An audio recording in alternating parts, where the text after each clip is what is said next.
citrus lime and blue raspberry. It's that iconic freezer pop flavor, but with none of the guilty sugar aftermath. The perfect summer kick. It's a delicious, portable, zero-sugar energy shot bursting with flavor. Bring on summer with Firework Freeze 5-Hour Energy Shots. Available online at 5hourenergy.com or on Amazon.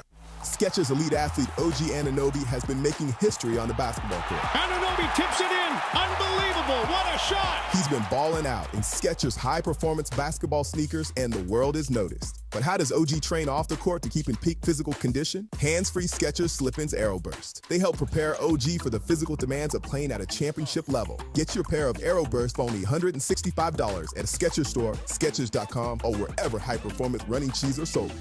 710 ESPN, your home for the 17-time world champion Lakers. KSPN Los Angeles, a Good Karma Brands radio station.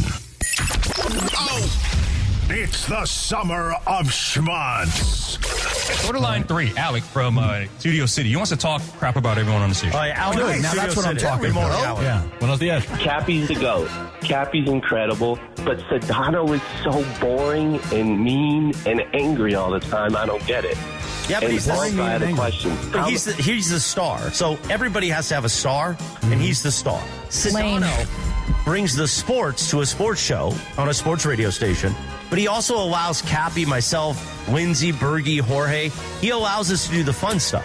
There's a lot of guys that wouldn't allow the summer of schwans and allow all the antics. So you got to understand the balance we do. Because if we do 100% schwans, we're not going to be here anymore. So we got to balance it out. The summer of schwans. They asked Bergie to explain what the summer of schwans means. Yeah, I just said that it was all-encompassing. It's a state of mind. It's whatever you want it to be. Exactly. It's That's a great way to answer it, Berg. Great answer, Berg. It's a state of mind. Right. It's whatever you want it to be. Right. Yeah. It's everything, all-encompassing. It's the summer of schwans on the Sedano and Kap Morning Show. I'm just here for the summer of schwans. The summer of schwans on the Sedano and Kap Morning Show. A little sabor. Yeah, I don't think people like being called hacks. You're the widow on the radio. Giant Mexican, horn section. Did you have me on your show to berate me? Is that what you're doing now? Give me a freaking break. I'm reacting to Art Bell. Yeah. Midnight in the desert. I'm Art Bell. Scott Kaplan, eat a fat one, bro. The Sedano and Kap Morning Show on 710 ESPN. The all-new ESPN LA app and on YouTube at ESPN Los Angeles. We're bigger than U.S. Steel. Wow, that's crazy. Well, you want to woo-woo? Bit boy. Right now. Monstrous. Beto, I don't want to eat that. We did it, Dad. We did it. We were riding high on the stinger last time. Oh, big time. Right, that's right. Of course we were. So, Mom girls, stay tuned. What are you talking about? I'm just saying it. Cool Whip. You put Cool Whip on pie. The summer of schwans. Hey, Beto, where you been, homeboy? It's Beto Week on the Sedano and Kap Morning Show. Yeah. Boom, bing-a-bong. And good morning, 7:02 and 30 seconds. Welcome to the 3rd of August, 2026. Yes. It's Beto Week. Beto Duran here all 5 days. Yes, sir. Wow. Sitting in on the Sedano and Kap Morning Show. Yes. Brace for impact. Just like Major League Baseball was bracing for impact over the weekend as the Dodgers just got bigger, stronger, and more powerful. Yep. Rich got richer. Rich got richer, and they better win that three-peat because this will be the end of baseball for at least one season. Oh, yeah, for sure. And everybody will blame the Dodgers for it. Beto, first of all, great to be with you on Monday. Yeah, man. Glad it's the week of Beto. I miss you, Cappy. I miss you, brother. The most I've worked ever in my life. I don't work 5 days a week, and on purpose, and lovely, and I love it, and it's gonna be awesome. I'm looking forward. But you're only here one day. I'm here today. Then you got Sua for 2 days. Oh yeah, I was texting with him all weekend. And then Sedano will come back just breathing fire. I assure you. I can't wait for Sua the next 2 days. If you love having fresh wild meat in your mouth, shop Wild for it. And I'm going to bring in Keyshawn on Wednesday. I might bring him in studio just to get out that beef between Sua and Key. You might add to the beef. I hope so. Yeah, right. I know you do. You will be trying to push them into each other for sure. Then no Thursday, Sedano returns. That's the end of the summer of schwans. That's it. It's over. Keyshawn on Thursday. No, he has to be here with Sua. Oh, you got an issue with Keyshawn? I'm Team Sua. Well, that's great. All day. Team Keyshawn's a lot more powerful. Where does he work? Guess what? When you have that much money, you don't need to work. And he's got Jordan Schultz backing him, so I don't really think he needs to worry about that. Howard's son, the Starbucks guy. Oh. Beto, we're really starting this way for an entire week? Yeah. This is why I'm taking Friday off, because I can't do 5 days of this guy. Hopefully you take 4 more days off. I So won't. we're good to go. Don't worry, I'm not going anywhere, promo. homeboy. I heard the promo, so I'm ready. You're already there. You're already starting. Well, speaking of starting, they did it on Saturday. Rather than like every other baseball or fan base that's sitting around today waiting for the 3:00 Pacific time deadline, what's our team going to do? Philly fans are waking up this morning and they're going, okay, we got Luis Arraez from San Francisco. That's a little chip on the board. But the biggest piece that everybody was talking about going into the trade deadline weekend was going to be Tarik Skubal. And the thing about it is this. Look, Bergie, you and I have gone back and forth, and I've said this before. I didn't want the Dodgers to get him because they had enough already. No, they don't. Well, maybe they don't think they do. Beto, maybe, just maybe. Yeah. They're not as positive as everybody else is. Oh, don't worry, Ohtani will be fine when the playoffs come around. Or don't worry, Blake Snell hasn't pitched at all this season, but don't worry, when October gets here, he'll be fine. The point is that maybe the Dodgers know something that we don't know. And so for me, when I'm saying to you, Beto, hey, look, they've got plenty. The reason I was saying don't get him is because I knew what was going to happen.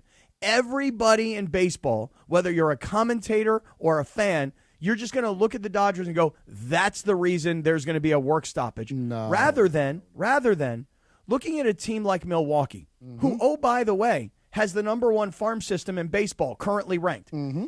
And if you're balls to the wall World Series, you go make this move. But the Dodgers are the team that is 100% committed to, we want to win another World Series. We want to do something historic. And whatever happens afterwards, that's on all of baseball, not on us. Damn right. And you know what? Everybody could have got Skubal. Right? Because he wasn't expensive. It's not like they gave him a bunch of money. They gave prospects that are decent, but they're not, oh, my God. The Untouchables Dodgers prospects did not move. Philly could have got him. Braves could have got him. Cubs could have got him. Everybody could have got him. Yes, he is a rental, but you're not giving him. If the Dodgers had unloaded their farm system for Skubal, then I get it. But these are guys. Look, River Ryan is older than Juan Soto. He's 27 years old. He's not a prospect. This is what the Dodgers do. You know why? Because they charge the fans a lot, and they put the money back on the field. And good for the Dodgers to go do it. So if you have a problem with them, that's a you problem. Look at your team. Well, that's just it. It is. That's exactly right. I mean, if you have a problem with what the Dodgers are doing, what you really have a problem with is what your team is not doing. Yep. And that's just – and listen – you can be a fan of any other team around baseball, Phillies, Cubs, Braves, Padres, anybody else who's in it, Yankees, Tampa Bay, you name. You can be a fan of any other team around baseball, and you can look at the Dodgers and go, they did it again.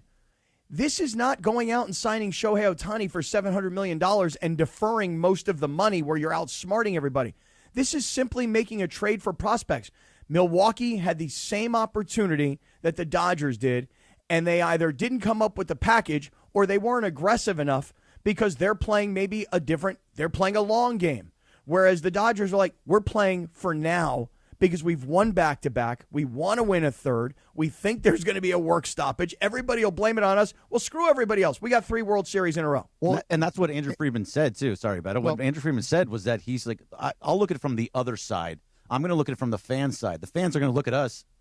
Oh, that throat's not clear. Wow. Take your time, I don't Bernie. understand. How do you do Blue Review and you never choke, but yet you get on here and you start choking? Yeah, I don't know. I was trying to get rid of it before this all came on. But either way, Andrew Friedman said that he's going to look at it from the fan side of this, about the Dodgers fan. We see it as we're going all in all the time. Because this is what Shohei did, right? He gave us he deferred all this money to get to $2 million a year so that you can go out and get Yamamoto and Glasnow and Snell and all these other guys. And they're going to go out and they're going to make sure that he's giving you an opportunity. The ownership listened to him and said, we're going to go out and give you an opportunity to win every single year. As long as this ownership has the money, has the wherewithal, and has the prospects to go do it, they're going to make it better over and over again. And every other team in Major League Baseball should be looking at them and saying, That's how we should be doing it. We should be doing it the exact same way as them and going all in as much as we can. Yeah, and you know what else? Every other fan base around baseball should be rooting against the Dodgers from now until the end of the season. And by the way, why? Why? Good. Why? Because that's what makes it fun. Because listen, most people look at the roster now of the Dodgers and they think that the Dodgers are unbeatable. But as we all know, you got to run the race. There's no guarantee. What if this guy gets hurt? This guy gets hurt. This guy makes an error in an inopportune moment. This guy, can't pitch, can't get the ball over the plate. Somebody, makes a great play in the outfield for the other team, that you weren't expecting. My point is that just because you have the best roster, you're not automatically ordained to be the champions. I mean, most people look at the Rams right now and they go, the Rams have the best roster. And oh my God, look what the Rams did. They went out and got Myles Garrett when they were already the favorites, and they got Myles Garrett. And then now it's Aaron Donald is likely around the corner from coming back. You're not hearing people around the NFL go, oh my God, the Rams are just unbeatable. They're saying they have the best roster, but it doesn't guarantee that they're going to win. The Dodgers have the best roster. And they've got the best pitching staff. And rather than one of these other organizations taking Skubal just so that the Dodgers don't get him, but they didn't have the guts to do it. There it is. That's what it comes down to. There's one organization in baseball that has the guts to go out. And I say the guts, I mean the stomach for it, man, not just the courage. The stomach to go, we'll give up these prospects. We don't care about number 5 or number 7 in our system. We got plenty of other guys. Everybody now around baseball can look at the Dodgers as the big, bad, evil Empire Dodgers, and everybody can root against them. And if they don't win, then the all of baseball will ridicule the Dodgers for doing what they did and not winning. But the Dodgers aren't concerned with that. They're concerned with let's get the best players so we can win. Every organization in every sport should operate with the passion for winning that the Dodgers do. Yes. And that's what pisses everybody else off, that my team doesn't do what they do. About, 12 years ago, the Dodgers were bankrupt with Frank McCourt, right? His wife had a house in Malibu just to go swimming in, even though it was on the freaking ocean, right? So the dimes have changed for the Dodgers. They've developed players.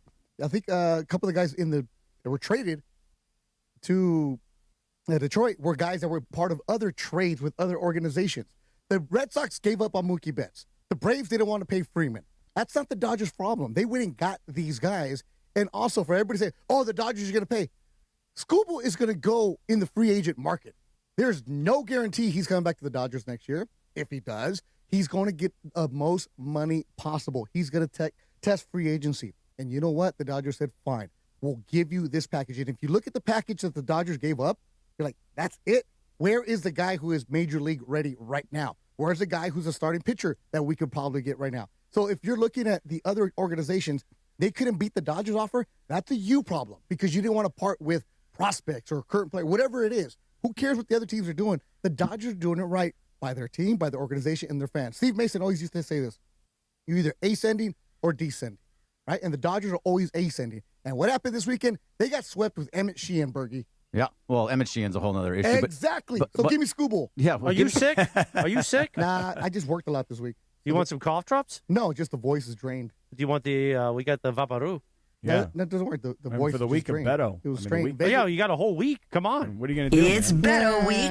I have a feeling I might pull a Mason. Oh, really? Well, you're not going to know how to talk sports?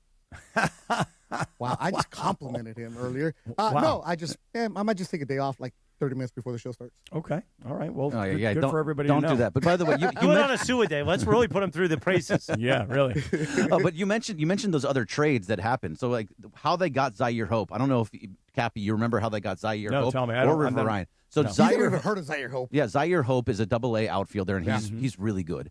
They got him and Jackson Ferris in a trade with the Cubs for Michael Busch, and Michael Busch is a good player. He's a good Major League Baseball player. We're going to see him today in Chicago. But the other one is River Ryan. How they got River Ryan? They traded Matt Beatty to the Padres. Matt Beatty to the Padres. Wow. So this trade, if you look at it in that way, it's Michael Busch and Matt Beatty and a third-round pick in Brady Smith for Tarik Skubal.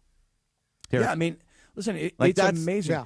But here's the thing. Some of these organizations, they just don't have, again, I use the word guts, to say, look, he's a rental. Now, the Dodgers can look at it a little bit differently. The Brewers could have gotten Skubal, and they would have been like, okay, well, we've only got him for a couple of months, and if we win, good for us, and if we don't win, well, he'll never be with us again. The Dodgers could right now be saying, hey, look, what's the market going to pay for a pitcher of this caliber? I'm making up a number, $400 million. The Dodgers could go sign him right now, in theory, because they're not just thinking about right now. Yes, they went out and got him to win this year because they know they're on the verge of doing something historic. And if there is a work stoppage in baseball and everybody wants to blame the Dodgers would rather have everybody blaming them with 3 back-to-back-to-back World Series championships. But the Dodgers have the financial wherewithal to say, yeah, he's currently a rental, but we've brought him in, we've put him in our uniform, we've brought him into our winning culture, and now he's going to want to stay here, and we've got the money to sign him. These other organizations that don't, rather than taking the chance and going, we've got a real opportunity to win a World Series now, nah, we don't want to part with these prospects because we like being number one in baseball. Yep. You know, we like those Baseball America ranking type things. That's cool. Yeah, well, great. Prospects are not cool.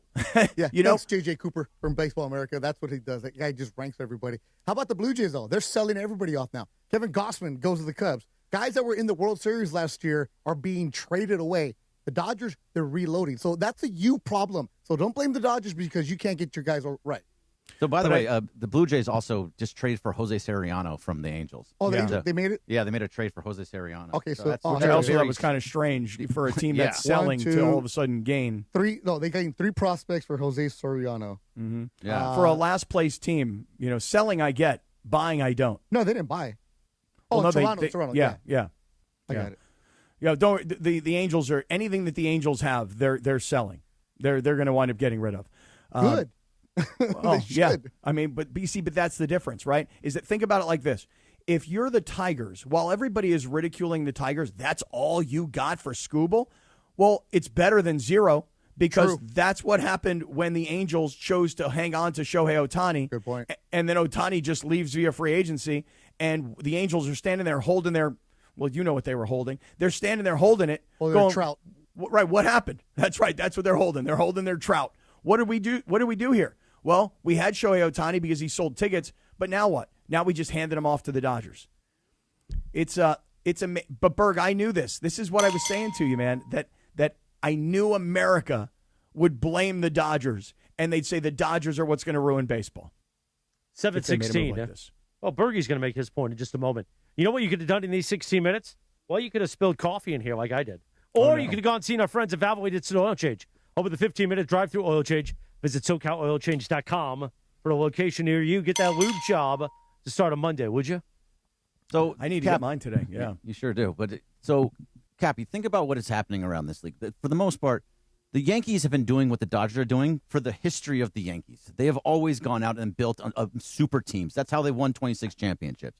That is, they were and always are going to be the evil empire. The Dodgers are just trying to catch up, and they're doing everything within the rules of the game. Deferring contracts is in the rules that is under the CBA allowed to do. Yeah, Bobby Bonilla Day. There you go. And that's through like 2036 or something crazy like that. That's still going to go on for a long time.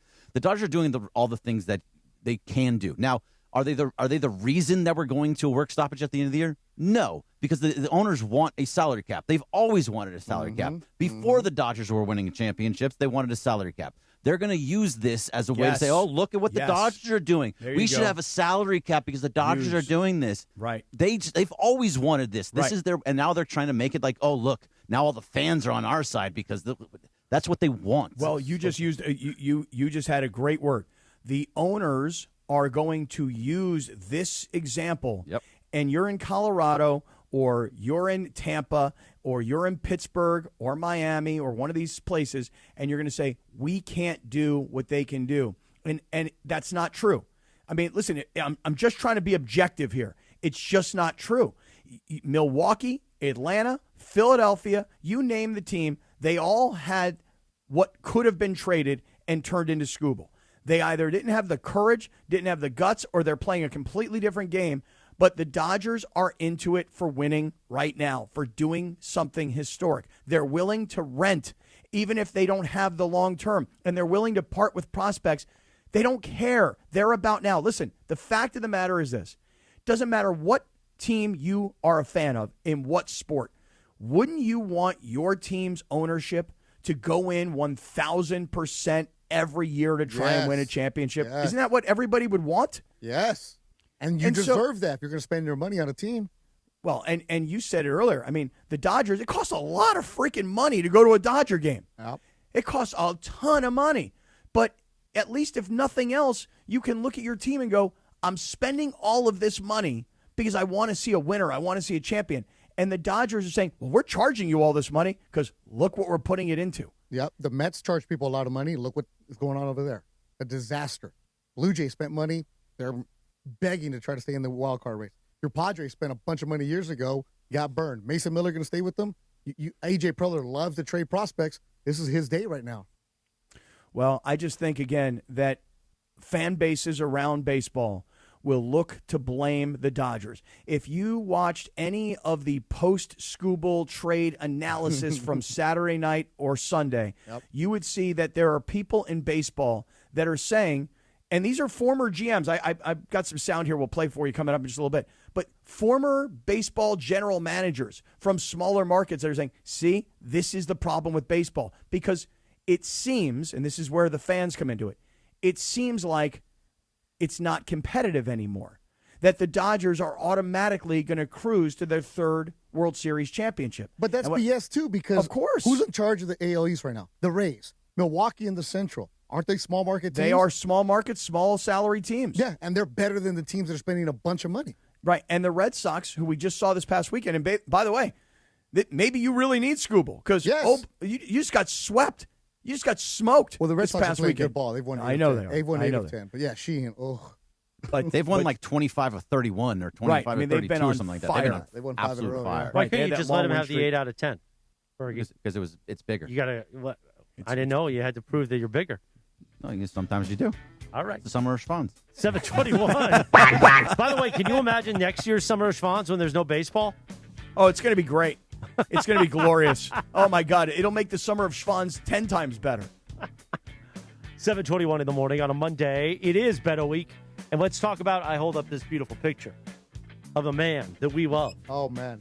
The great Jacob Emrani. We had one of those in Vegas this weekend. Jacob Emrani? A Jacob the fathead in Vegas. Really? Yeah. Was he in Vegas? He's getting some work done in boxing. He's moving over there now. Oh, yeah. Wow. So we had the Jacob fathead with us. Was his son Tyler the Cup Man? He's a manager taking 30%.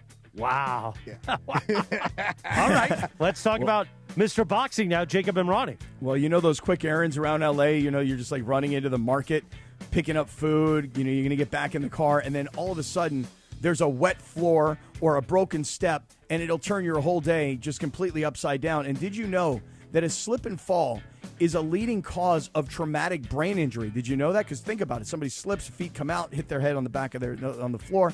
A slip and fall, it can sound minor until you're dealing with a serious head injury, a bad back, a broken hip. Now you're missing work. You got a property owner who acts like it's not even his fault or her fault. That's why you call Jacob Emrani at 800-345-6789. The team at Jacob, they can handle slip and fall accident attorneys. Well, they are slip and fall accident attorneys. They can handle it all. Liability cases. And they're going to take this time to look at what happened, where it happened, and ultimately who's responsible. You can get a free consultation, a no-obligation case review, and there is no fee unless you win. So do not sweat money. Before you let the insurance company or the property owner brush it off, talk to someone who knows how to deal with these cases. That's Jacob and Ronnie at 800-345-6789. Or go to calljacob.com. One more time, that's 800-345-6789. Calljacob.com. Thank you. 7:23 in the morning. It's Beto Week. Beto Duran, the Cisco Kid, is here all 5 days this week. And today is Cappy's final day before week-long vacation. We got Sua for 2 days, and then Sedano. Yay! Back for the fall, kind of, on Thursday. It's going to be a jam-packed Monday, though. We continue. We'll have Bergie's Oregon. More on the trade from the weekend, the Dodgers. The Dodgers. That's in 3 minutes from right now on the Sedano and Kap Morning Show. It's the summer of Schwanz on the Sedano and Kap Morning Show. At Uline, the prevailing opinion is, if you don't live it, you don't believe it. The people at Uline believe in hard work, and they live it by being there 24/7 to answer your call, having 41,000 items in stock, and offering same-day shipping from 12 locations across North America. Business owners, sellers, buyers, shippers, and packers believe it. Uline is the hard-working, dependable source for your shipping and industrial supplies. Visit uline.com. All right, SoCal, summer's officially here. The grill's fired up. The kids are out of school. Everybody's posting vacation photos. Meanwhile, you're still looking at those same old floors? It's time for an upgrade. Head over to Hernandez Wholesale Flooring, where they've got millions of in-stock options in hardwood, laminate, tile, waterproof vinyl, carpet, and turf. Hernandez gives you true wholesale pricing all year long. That's right, no waiting, no gimmicks, no wondering if next week's sale is going to be better. Just an incredible selection and wholesale pricing from a family-owned business that's been serving Southern California for 3 generations. First responders, military, and veterans get extra savings, and if you find a lower price somewhere else, Hernandez will match it, no questions asked. So before your next summer party, barbecue, or family get-together, give your home an upgrade it deserves. Visit the showroom next to the Commerce Casino right off the 5 freeway. Call them at 866-62-FLOOR or online at HernandezWholesaleFlooring.net. Hernandez Wholesale Flooring. No games, no gimmicks, because no sale beats wholesale. Buenos dias. John Ireland here. You want a vodka that's championship caliber? Look for Blue Ice Vodka at Ralph's, America's largest potato vodka, double gold rated, just 64 calories an ounce. Classic, huckleberry, or double espresso. Blue Ice Vodka, vodka with standards. Hey, it's Rich Eisen for Pella Windows and Doors. Sometimes teams take a timeout to regroup and call the right play. When it comes to your home, Pella Windows and Doors always has the winning game plan. They're not just window and door experts. They're experts at taking care of you and your home. At Pella, they find the products that meet your needs and their experts install them. They do it every day, and that's why your neighbors trust them. Discover why Pella is a trusted choice for homeowners everywhere. Visit Pella.com/Eisen today. That's Pella.com/Eisen. In sports, the tape never tells the whole story. Hiring is no different. AI can make candidates look like an MVP on paper, so knowing the person and the skills behind the resume matters. That's where Robert Half changes the game. Our recruiters combine their expertise with award-winning AI to evaluate skills and fit quickly. Learn how we can find you specialized talent in finance, accounting, technology, and more. At Robert Half, we know talent. Visit roberthalf.com/talent today. It's Beto Week on the Sedano and Kap Morning.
Look, Dodger fans will celebrate the arrival of Skubal, right?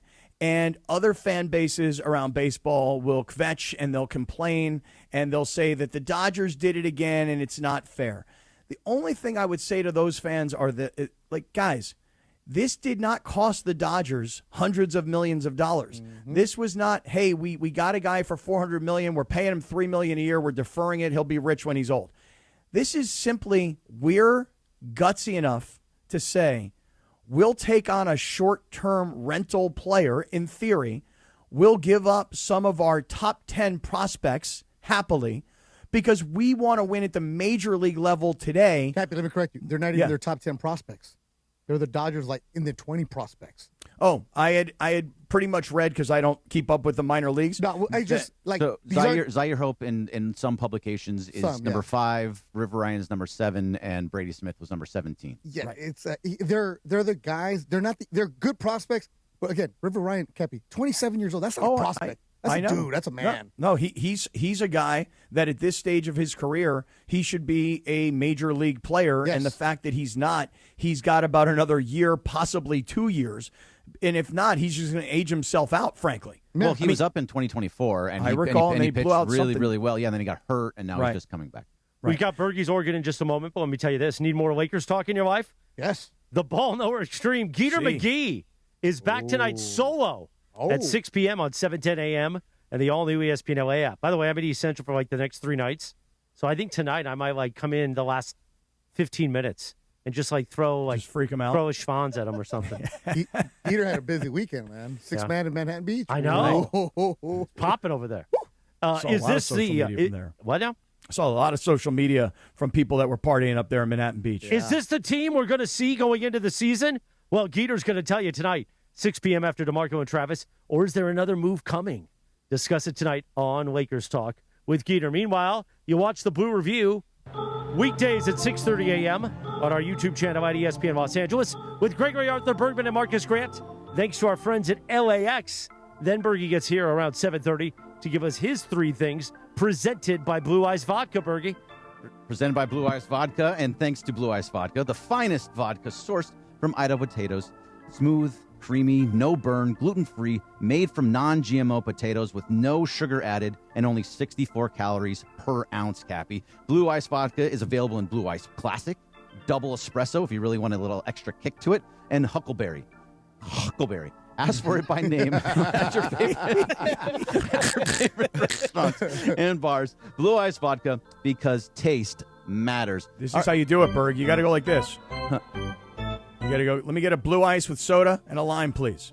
See, that's it. You have to order it by name. By name. Blue Ice Vodka. It is very good. Very, very good vodka. All right, so thing number 1. Do you want to should we talk about the weekend? Do you want to keep talking about Tarik actually, Skubal? what happened? All right, so you get swept? Yeah, so you got swept by the Red Sox, and they looked really, really good. The Dodgers over and over again actually looked like they was going to take a lead, and they had base runners on all 3 games. They just couldn't get scores. The problem was every single time the Dodgers made a move, the Red Sox made a bigger one in the next couple innings where they would just get an extra home run or play small ball. The Red Sox looked really, really good.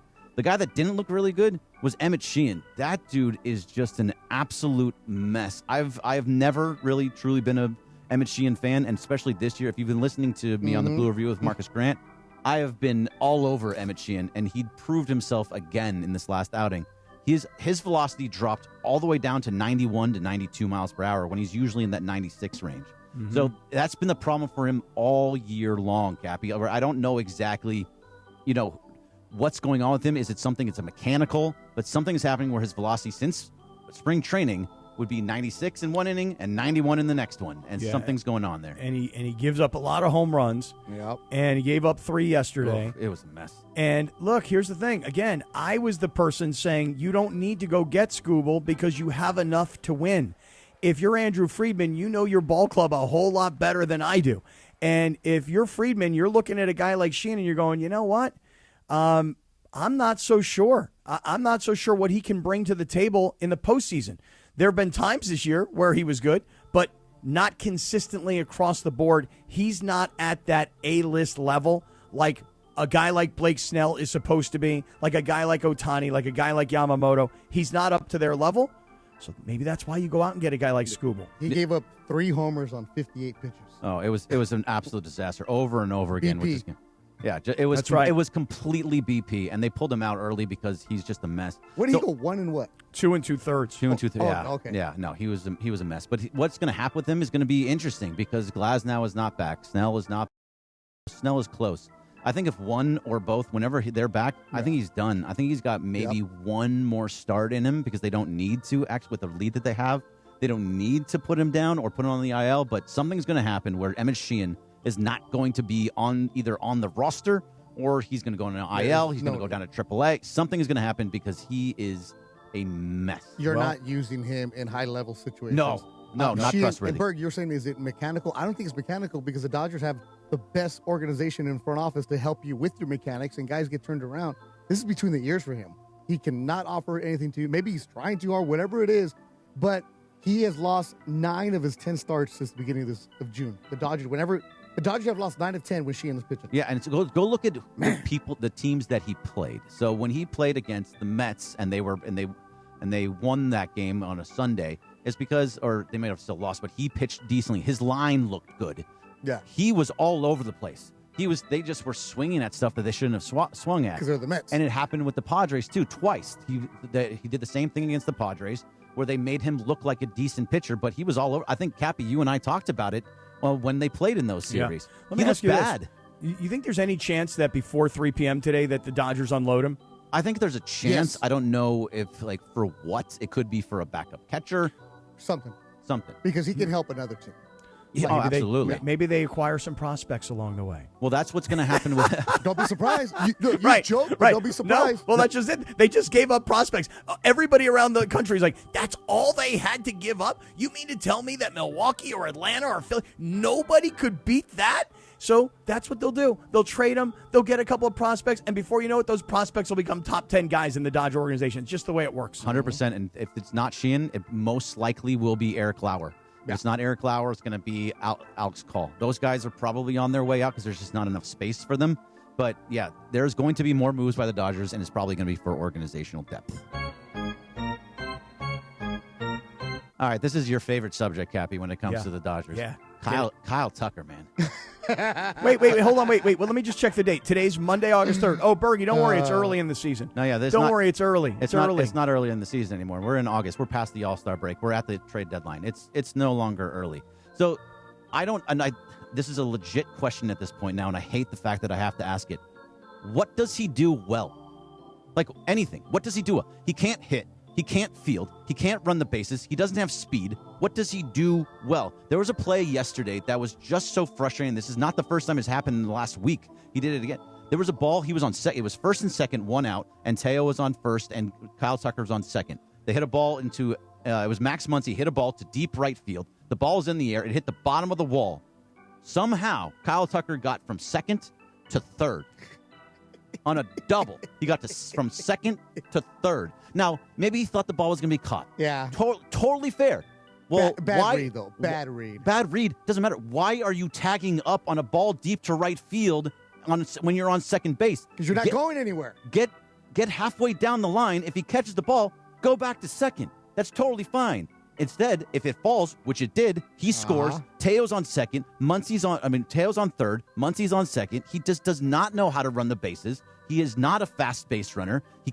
All of his hits are little teeny tiny flare singles over infielders' heads. He has no power. There's no speed. He doesn't play a good right field.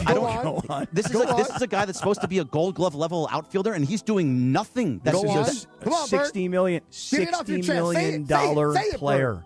Why is he still doing? Why is he so bad, Cappy? The guy is just an absolute. If Sheehan's a mess, he's a disaster. Think about this. In his career, he's got so far this season, he's got 9 home runs. Okay, previous to that, last year, Chicago 22. Previous to that, Houston 23, and the year before that, he had 29. And then he had a couple of years of 30 home runs. 21 and 22 were 30 home runs. Here's my point. You would think that when you come to this team with this lineup, with these bats and this protection, if you will, in the order, this guy should be a 35 home run a year guy. He's got 9 home runs. Bergie, last week we were talking about his base running. He was on second base. He's supposed to get home. Yeah. He does like a 360 before he even takes off for third, which cost him, 0.2 of a second. Then third base is going, come on, go home. And he stops at third base. His range in the outfield, I've been questioning it all year long. The lack of power. And it all comes down to this. If Kyle Tucker were a $10 million a year player, you'd go, he's okay. Yeah. He's fine. But when you're a $60 million a year luxury, this is now an unmovable contract. And it's so upsetting, too. And look, and at the end of the day, in the postseason, he may hit 10 home runs and be the MVP of the NLCS and the World Series. It wouldn't surprise me either. So this is a regular season frustration. Now maybe he doesn't. Maybe he's just Michael Conforto revisited. That's a drop. Wow. That's a drop. That dude pissed me off last year, and now he wasn't making $60 million. Yeah, he wasn't. I was trying to like hope and pray about about Kyle Tucker and thought that, remember we talked about it, I thought he was going to hit 25 home runs, and you thought Shohei Ohtani was going to hit 50. Like, I thought, okay, Tucker's going to turn it around in the second half. Wait, didn't Cappy a couple weeks ago, Cap, didn't you say that Tucker's going to turn it around and hit like 30? No. What'd you say? No, I said 25 to 30. 25. Yeah, he did to finish the season with. Yeah. I thought he would turn it around. Like, he was starting to show some power. He was starting to show, but every time he's starting to show, he goes over and has terrible base running skills. It's just so frustrating to watch. Anytime I see a Tucker on my TV, wherever I'm at, I so want to just text Berg, but I already know he's upset about it, so I don't want to get going with it. He looks like Tom Green, too. Like, he's just yeah, he does look like Tom Green. It's a good call. Yeah, that is good. Here's just the last thing on him is, look, we all sit here and talk about how great the Dodger front office is, and it is. But it doesn't mean that they don't make mistakes here and there, and it doesn't mean that Kyle Tucker is going to be a long-term mistake. It's currently in the short term. $60 million, you're not getting what you paid for. That's all. Yeah, it's a 4-year contract where he has player options. So, yeah, he's not going anywhere. No. All right, last thing. The Dodgers are in Chicago. 5 o'clock start today. There's probably still going to make some news, but it's today. Justin Wrobleski is on the mound today. So what's going on with the Cubs? The Cubs are a good baseball team. Mm-hmm. They cannot go and have 4 losses in a row. And Wrobleski has to be a stopper. He got kind of hit up in his last start, but he's been so good. So I'm hoping that he kind of figures it all out and shows what he can do against, especially a guy like PCA, who's just angers Dodger fans to no end. Mm-hmm. So this is a big series. And by the way, tomorrow, Tuesday, that's the day that it happens. Tarik Skubal will be starting for the Dodgers against the Cubs on Tuesday. By the way, Skubal, Beto, you and I would love things like this. I mean, this is just a guy who, he wasn't the first overall pick. He wasn't projected to be a 2-time back-to-back Cy Young Award winner. He's like a 9th-round draft choice and, works his way up relatively quickly to get to the major leagues and then starts to have a couple of good years and then just goes completely ballistic and goes dominant on those 2 straight years. So it's just kind of a story where it wasn't a projection where this guy, we've known about him since he's 12 years old and he was playing travel ball and everybody could tell. This guy sounds like Radio Naldi. You want to do it around like 8:30? It's just a pretty decent story of a guy who wasn't necessarily considered what he's turned into, and I love stuff like that. Come on, Cappy. His dad's, I think, a principal, if I'm not mistaken, or a teacher or principal, one of those. Let's do the Radio Rinaldi bit in a little bit. Okay. I think we got some other stuff to talk about, but that would do it for Blue Ice Vodka, because taste is everything. By the way, Stephen A. is on First Take right now, going through the Rams record. He's at 7-2, heading into November 5th. Let's put this up. I don't even know why they're here. I don't even know why the Cardinals are up here. That's So another 8-2 going into the bye week. So now you're at 8-2. The bye week's coming up, right? Packers could be very interested. They will beat the Packers. At home. All right. Michael will be back. They will beat the Packers. This is a tough schedule. I think Patrick Mahomes is going to answer the call, and this is a win for the Kansas City in L.A. Oh, come on, Stephen A. You got 9-3 heading into the Niners so I got on that December as a loss. 13th. That's 3 losses. You beating the 49ers. Sweep. Even though, you're beating them. I got you winning against Cowboys. Please. Cowboys. That's a loss. That's a win right there. Jerry in L.A. Nothing. All right, 11-3, heading into Seahawks on Christmas Day. Who will be back? I'm telling you. Cowboys got a newfound defense. I don't give a damn. I don't give a damn. Dak Prescott rolling up. Dak Prescott better hope he alive after this game. You understand? He better not get himself hurt. Christmas Day in Seattle. I got this as an L. Okay. Oh, come on, Stephen A. Right here. Okay, I got them losing that game, beating the Buccaneers. All right. All right, with Baker Mayfield, who, by the way, So is he going to have 13-4 better like I do? He wants was something close to what Week 18 into the Seahawks. Okay? Everyone listens. And then this last game of the season in L.A. at home, they beat. All right, Stephen A. going 13-4 on the Rams season. Same I got. That's really awesome because this schedule is tough. And as great as the Rams roster is on paper and as many superstars as they've acquired, the schedule is very tough. And I was out at Rams training camp on Saturday. We'll talk about that coming up. All right. You seem like such in a rush. I just want to get to you, tease pal. me a little bit more. Suck on that tap, will you? Tease me a little bit more. Give me like a hook line. Oh, I was at Rams training camp. What does that mean? Like, what happened? Did Marcus Grant do something fun and festive? Whispered in the ear, baby. I'll just say that Michael Irvin and I are now best friends. Oh, by the way, did you propose to Marcus Grant your fantasy scheme? I sure did. We'll find out how that went. Boy. 7:43 in the morning. As Cappy said, It's time to talk about sucking on that tap. I get out of the shower, I do a happy dance, and then I suck on the tap. Listen, John Ireland knows, I know, here in Los Angeles, we all deal with city water that's loaded with chlorine and other chemicals. And when Beto goes over to a homegirl's house, and he wakes up in the morning, he doesn't want dirty water. If he has time to take a shower, he doesn't want to. He wants to be able to suck on that homegirl's tap. That's why your homegirl, tell your homegirl to call our friends at LifeSource so that when Beto comes over, hey, Beto, where you been, homeboy? Sucking on that tap. Whether you're in the city of Bell, or you're in Boyle Heights, or you're in the city of Industry, or when Beto becomes Bert and you're in Costa Mesa, get Go to the LifeSource. Palisades too, baby. And the Palisades. Call 800-WATER-99. LifeSourceWater.com. Beto doesn't want to be a city water sleazeball at his homegirl's house no more. Esquivoso. Exactly right, Pepe. 800-WATER-99. LifeSourceWater.com. If you don't believe John Ireland and I, look up LifeSource. They've been taking care of families for years. It's a home appliance you need. You got your toaster oven. You got your regular oven. Maybe you got one of those, what do they call it? You got an air fryer for the chicken breast. Well, guess what you also need? A LifeSource whole house water system. 800-WATER-99. LifeSourceWater.com. If you're a homegirl out there and you plan to bring Beto home from a remote one day, fix the air fryer. Yeah, you want to make sure he can suck on that tap all day and all night. Well, 800-WATER-99. LifeSourceWater.com. LifeSource Water. Taste and feel the difference. Warranty limitations apply. Sales department, go ahead and pull that air check. We'll get Cappy's stories from camp next. The Summer of Schmantz. Hey, did you see that Morongo's giving away a Mustang GT Fastback? I've always wanted a vroom with a view. Now your top reasons to visit Morongo.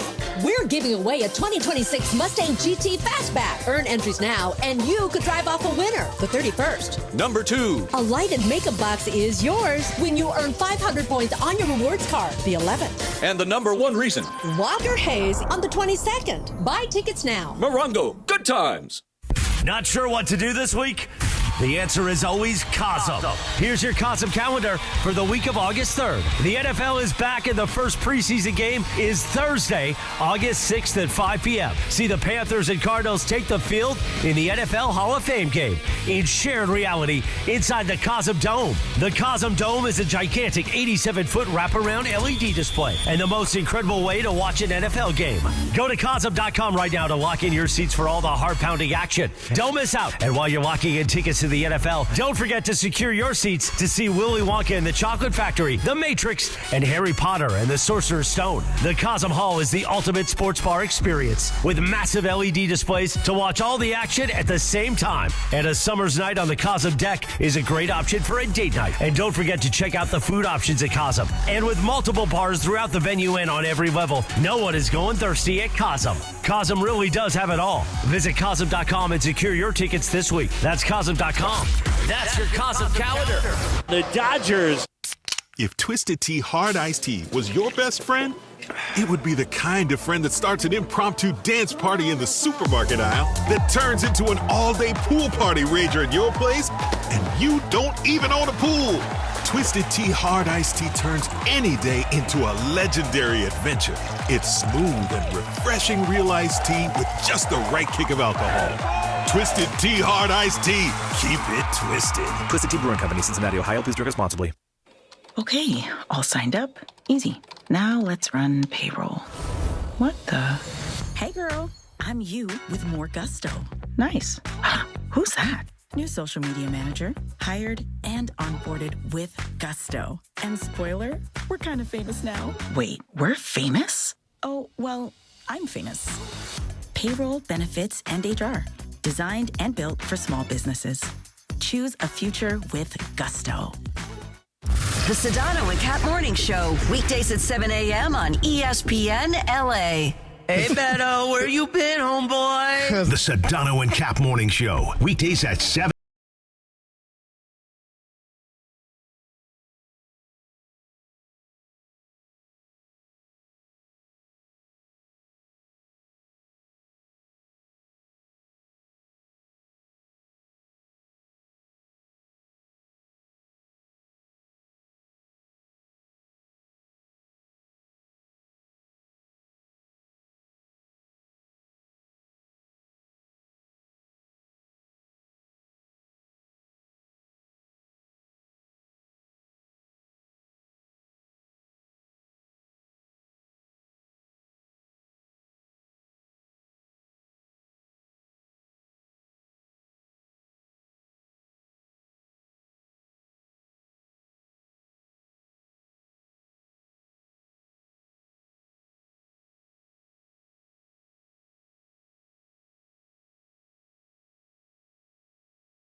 Friday that you had a fantasy scheme Right. for NFL Network's Marcus Grant, because he is Right. a fantasy expert. Mhm. You were going to propose that he manage your fantasy team Yep. for a piece of the action or the Correct. winnings in this fantasy league. Yes, that's right. So, Beto, Didn't you try here's- that last year? I did, but I never really followed through. Because Marcus told me this a couple weeks ago when I Yeah. worked him. Yeah. And I was asking him a fantasy question. He's like, "Oh, just don't be like Cappy. Tell me I'm in, then I'm out." Yeah. Well, what happened is I joined this fantasy football league a couple of years ago. Unbeknownst to me, they don't do a draft.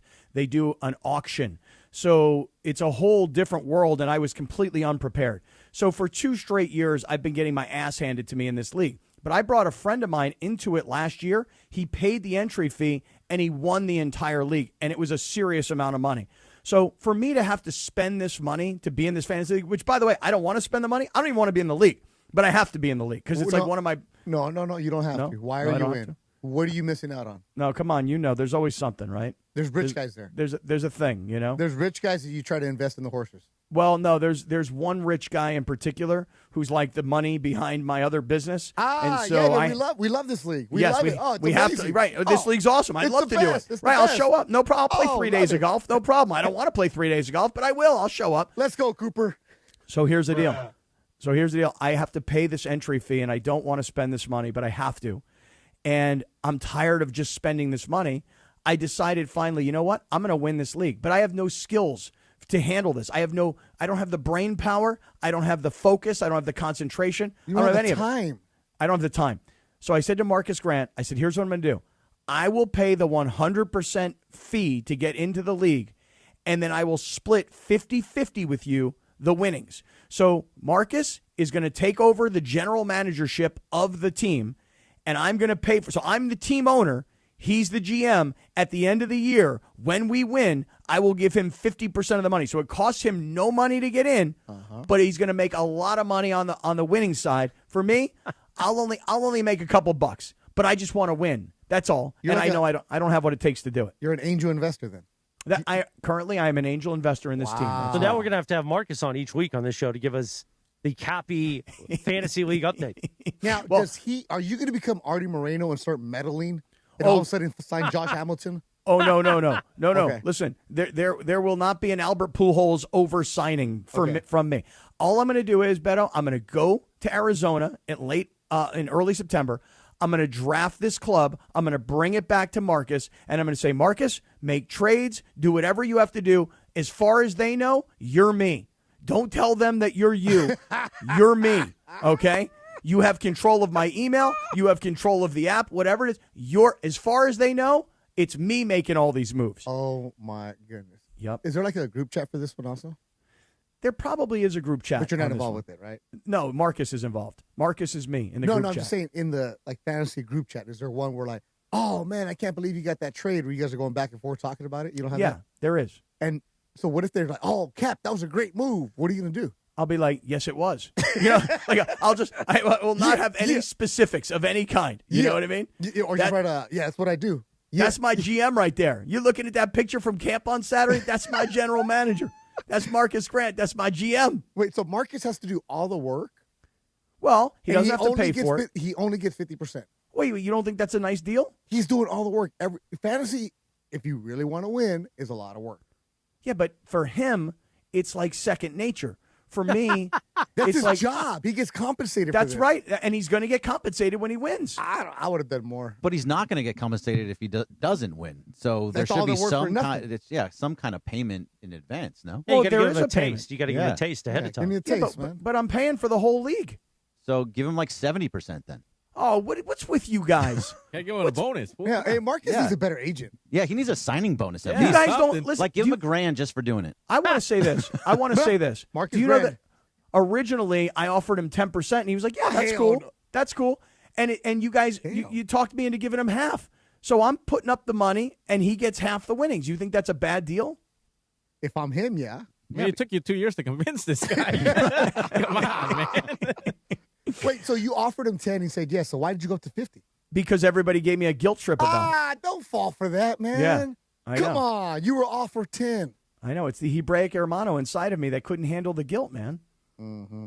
So it's like the jockey asking for 50% of the ride. No chance. No, the jockey gets 10%. That's Exactly. it. That's the Marcus gets story. 10%. Marcus should get 10%. He's the jockey. I'm it the is. horse. I'm doing all the work. It is a summer's fun. It is, right? We had a great time on Saturday, though. We had a great time on Saturday out at training camp. I will say this. There was no Myles Garrett. So for everybody that was in pads, and it was only the second padded practice, and it was Matthew Stafford's first practice in pads, everybody was out there, ones versus ones, twos versus twos. Everybody was getting work in other than Myles Garrett. And I, of course, my skeptical mind goes, well, what the heck? Why would Myles Garrett be the one guy that's not out on the field? He's not in pads. He's not even in shorts, like working with the training staff. He's just not around. And I don't know if that's because there's something going on or if it's because the Rams are like, listen, you disrupt our practice. It's very hard for us to run through plays on the offensive side when you're disrupting everything. So maybe that's what's going on. But Beto, I will say this. Stafford, as you might imagine, is already, to say he's in midseason form is cliche, but he looks sharp already. Yeah. Puka looks great already. Devontae scoring touchdowns in the red zone in practice. And then here come the twos. And I know I debate with everybody all the time about Stetson Bennett, but Stetson Bennett looked really, really solid. He doesn't have a strong arm. He's very small. Like if you looked at him on the field, you're like, what position does that guy play? Kicker. He's short. He's small framed. The kicker's bigger than him. Oh, the kicker is a monster. The kicker looks like an offensive lineman. Yeah. But Stetson Bennett looks like what a kicker would look like. He's just shorter. He's skinnier. When he throws the ball, he does it with some accuracy. But I will say this, he doesn't have a ton of zip. So he's got to use everything else other than like a cannon arm. On the other hand, I will say this, Ty Simpson, who is getting very few reps. I mean, they are really preparing Stetson Bennett, it seems, and it looks like, to be the legit backup quarterback, at least for now. But when Ty Simpson throws the ball, Beto, you don't have to be a general manager in the NFL to see the difference between Stetson Bennett, who does not have a big power arm, versus a Ty Simpson who does. Did you observe any of that when you were out there? No, the day we were out there, they were just going through formations. They were really throwing like the way that you were talking about. They probably threw 10, 15-yard outs, but just the warm-ups, you can tell. He has the NFL arm. It's just the lack of reps that he had at Alabama. He was only a starter for one season. But you know this, Cappy, when you're the son of a football coach, you've been around it, you live it, you breathe it. This is all you've ever known. You know, when the kid's like 5 years old, he's like the water boy on the sideline. That's who he was, right? And the son of a coach. So he knows the playbook well. That's some of the words that you're hearing, that he's adapting well to understanding what the offense is going to be. If he's playing or either of those guys are playing, you're in big trouble, no matter what. In the NFL, if your backup quarterback is in there, you're going to be in trouble. But he has the arm, and you're right. This is Stetson Bennett's backup job to lose right now. So when the games do start, because Stafford's never going to play in the preseason, the Rams don't play their starters in the preseason, it's Stetson Bennett to show, hey, I've been around here, my fourth year now? I have to show something to you guys. And Simpson's going to get an opportunity, but Simpson is the quarterback for the future, not for right now. Right. And I know I have this debate with people all the time because people kind of ridicule Stetson Bennett. And I go, look, you don't go to Georgia and win national championships and tell me you can't play. And then, of course, the flip side of that debate is, well, he had the best players in the country on the best team. Well, that's what they'll say this year about the Ohio State quarterback. Yeah. That's what they said about Joe Burrow before Joe Burrow became a star in the NFL. Look, he's got the best talent around him. So Stetson Bennett, they've cultivated him to this point. To what you're saying, Beto, it's his to lose for right now. What about that stash? Look at that mustache, oh, man. It's glorious. It is glorious. Oh, look at these two Aqua Velvas. Yeah, oh yeah. As JB Long said, he's got that lip lettuce. I'd like to see JB with a little lip lettuce. He can't grow it. No, probably clean. not. No chance. No, he's clean. Oh, he's clean everywhere, I think, JB. Oh, no doubt. 7:59 on a Monday. It is Beto Week. It's Beto Week. We approach 8 o'clock at KSPN Los Angeles, a Good Karma Brands radio station. Now, I got to talk to you. You know, a few weeks ago, Beto and Cappy were both wearing matching polos from our friends at Sunday Swagger. Oh, yeah. And Sunday Swagger is back again as the official golf polo for the ESPN LA Golf Classic. For real? On Friday, August 28th at Black Gold Golf Club. Now, you've seen Beto, you've seen Cappy on camera with us. You see me in these every day. Like, it's my jersey. Sunday Swagger. Bold prints, buttery soft. 4-way stretch made for golf.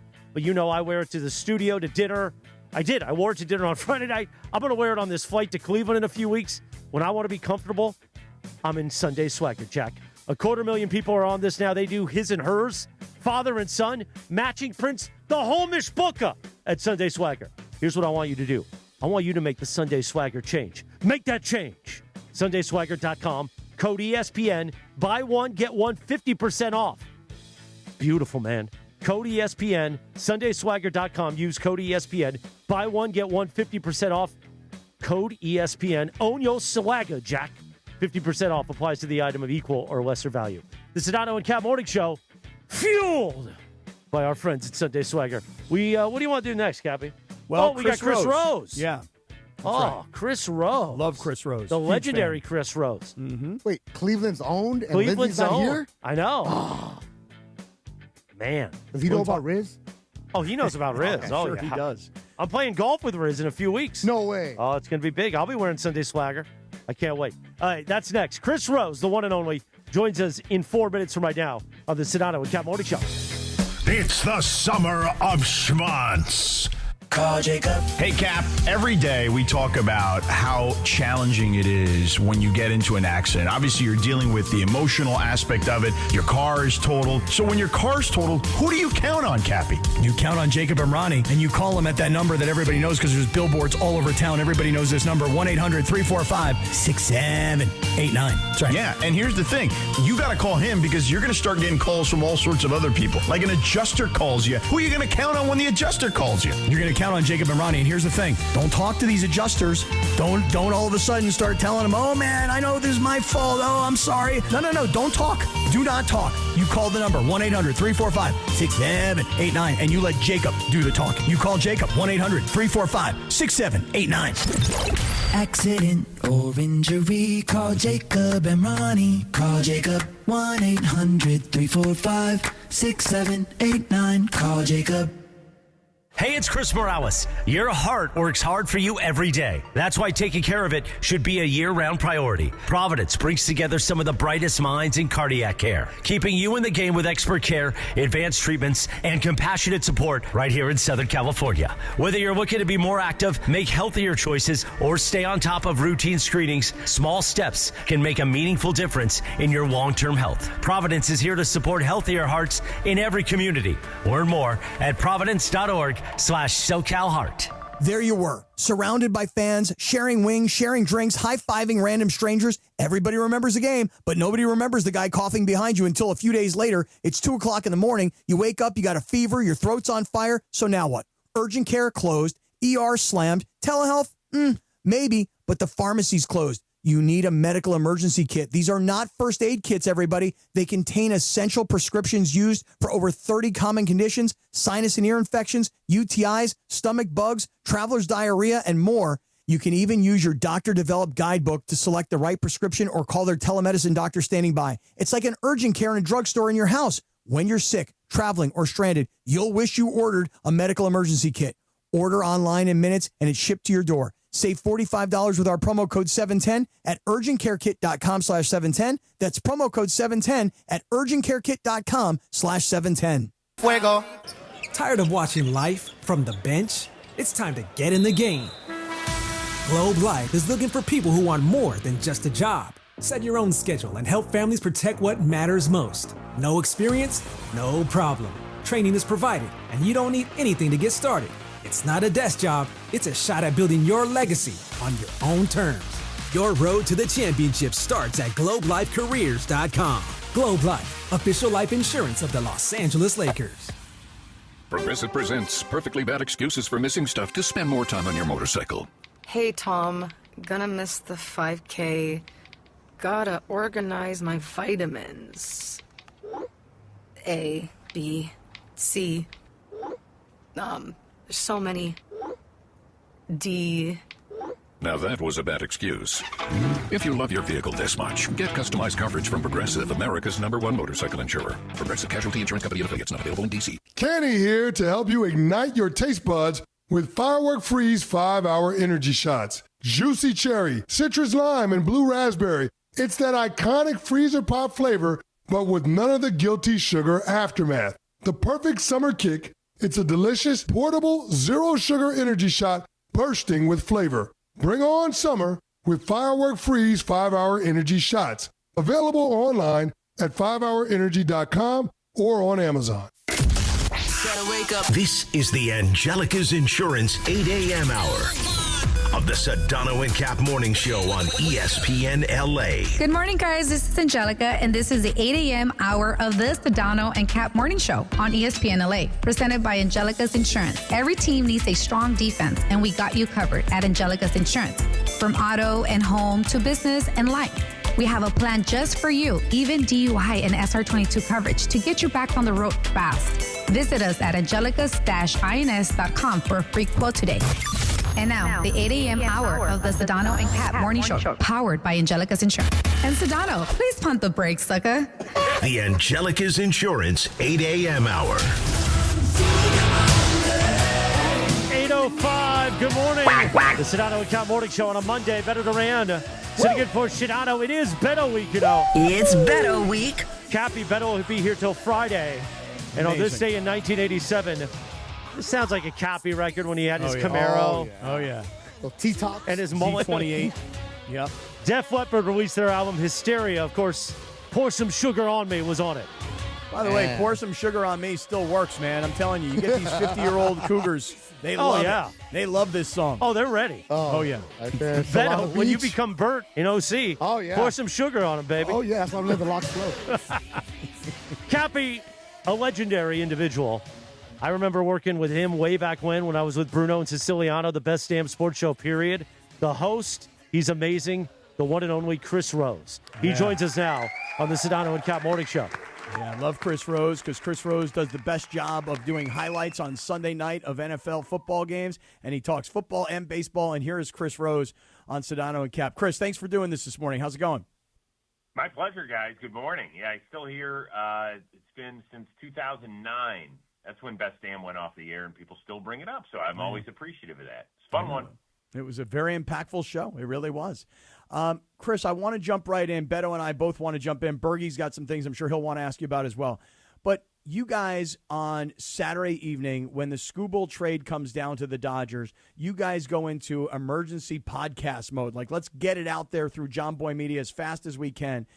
I saw a lot of what you said, and I agree with most of it. And just start us off with this. Other franchises had opportunities to go get Skubal too, and it wasn't about money. Can you pick it up from there? So, I got blasted for that part of it, and particularly the way we cut it up on our clip. It does deal with money from this standpoint. We know that the Dodgers have a much wider net, and we understand that. But Milwaukee actually has a better winning percentage than the Dodgers right now. So is the lifeblood of their organization their prospects that hopefully grow up and then star in Milwaukee? Absolutely. That's the way it is. But then I went back and I looked at their lineup and the number of guys that played on Saturday night for them. So they used 14 players. They used 10 position players. They used 4 pitchers. 5 of those guys, only 5, were homegrown. We had 8 of them that were acquired via trade, and 1 guy in Jake Bowers that was a free agent. So to say that organization could not have been in play to go get Tarik Skubal because they would have decimated the future of the franchise, to me, is inaccurate. Does it mean that Andrew Friedman can give up Zaire Hope and 2 pitchers and say, it's not that big a deal because, A, our farm system is loaded, but A, in front of that, is the fact that we can go out and get anybody we want at any time. Absolutely. Their margin of error is as wide as the San Fernando Valley. Whereas the Brewers or the Tampa Bay Rays, who could have been in play for Tarik Skubal, it's like that.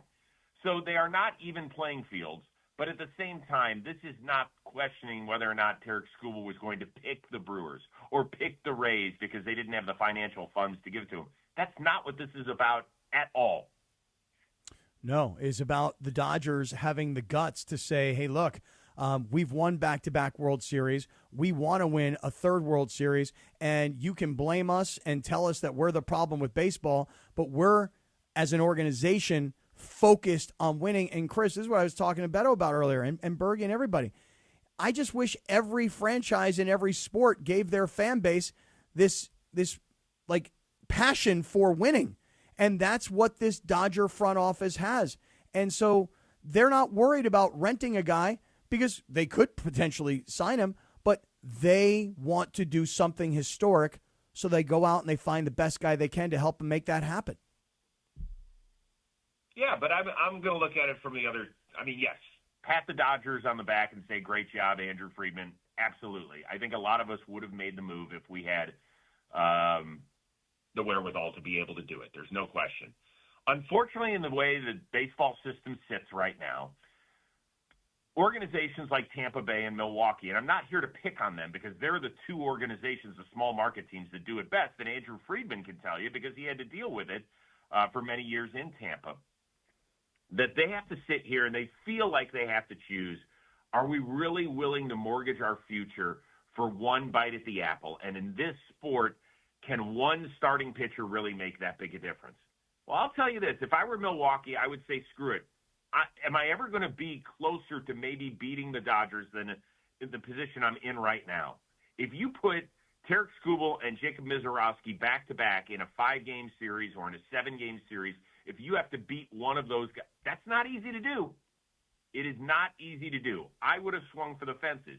If I'm the Tampa Bay Rays and their baseball architect, Eric Neander, would I have done it? I absolutely would have done it. The American League is down this year. I think that New York and Boston are the next two best teams.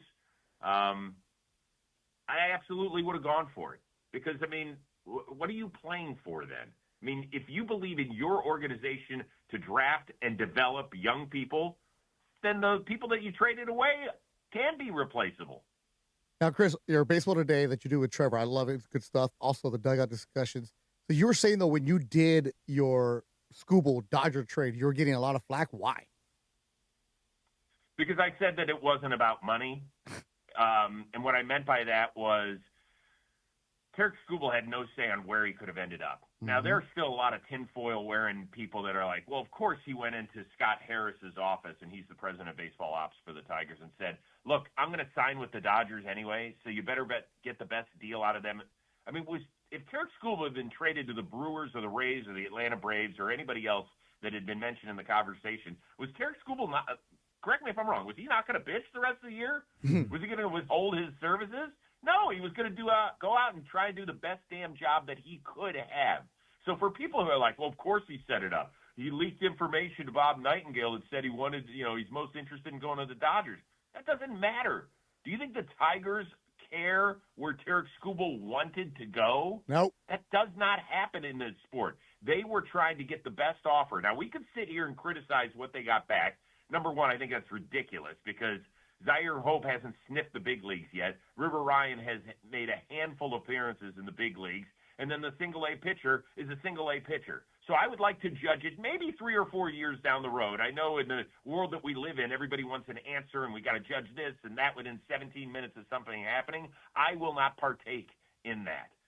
But could they have gotten a better offer from somewhere else? I don't know. I don't know who he was talking to. And anybody who says, well, he definitely could have gotten a better offer from somewhere else, it's ridiculous. You have no idea what the other offers look like. So a lot of what discussion points are going around is that this is Greg Bergman, by the way. There's going to be a work stoppage at the end of the year, and we talk about windows so much. The Dodgers are in a window; they're in a Shohei Ohtani, Mookie Betts, Freddie Freeman window. So going all in makes sense. But also, if you want to stop it, you have this work stoppage was going to happen no matter what, Chris. Right? So a lot of people are saying that this is going to be more of a reason for them to do it. But I don't see how this move specifically, because it's not about money, is going to push that to be more of a work stoppage. Well, that's a PR ploy, right? That this is the one that's going to push the boulder over the edge. I will tell you this. I have felt for the last 18 months there's going to be a work stoppage. That's not because I'm just a negative person. I'm just connecting dots here. There will not be a salary cap. That is not what this is about. It's what you're hearing that it's about. But the owners know they're not going to get a salary cap. Baseball union and the Players Association is way too strong. So what is it that they're trying to chip away at? That's kind of why there will be a lockout. Now, I talked to 5 different agents at the All-Star game, And I got estimations that we're going to lose between 1 and 2 months next year. That's horrible. I hate reporting that. I hate talking about it because I love the game and I love where we are with the talent pool that we've got. And I love it that we have got the shooting star in Shohei Ohtani. And I think any time missed with that guy doing what he's doing, we've already seen like how it changes the narrative around him when he's not physically able to pitch. So why in the world would we want to burn 2 months of that guy's incredible career where we can't watch him do both? Like, I think it's asinine. I think it's ridiculous. I think both sides should be ashamed of how they're handling this. But to think that the Tarik Skubal to the Dodgers trade is the thing that's going to say, oh, well, that's it. Now we definitely are going to have a work stoppage. Then people are not paying attention. Yeah, but Chris, you know what it sounds like? And it just sounds this way. That the other owners, it's the owners of smaller market teams that are not competitive, that don't spend the money, that they would perhaps use this moment to say, see, we all can't really compete. So there's no sense in us even playing when we can't compete. We'll actually save money if we're not working right now. Do you think that the other owners will essentially work against the Dodgers and that will be their talking point? That the Dodgers are so overwhelming that the rest of us can't compete? Essentially, owners fighting owners? Of course that's the talking point. That's the easiest one to win in public opinion, which, oh, by the way, has zero, bupkis, nothing to do with negotiations. Nothing. So, great, you win the court of public opinion. Look at what the big, nasty Dodgers were able to do because we can't handle it. We can't do the rest of that stuff. So, let me just get this straight today, baseball owners of small market teams. If you can't compete, why are you opening your doors today for games? Mm-hmm. I mean, obviously, that it's not a profitable business is what you're telling me. So why are you playing?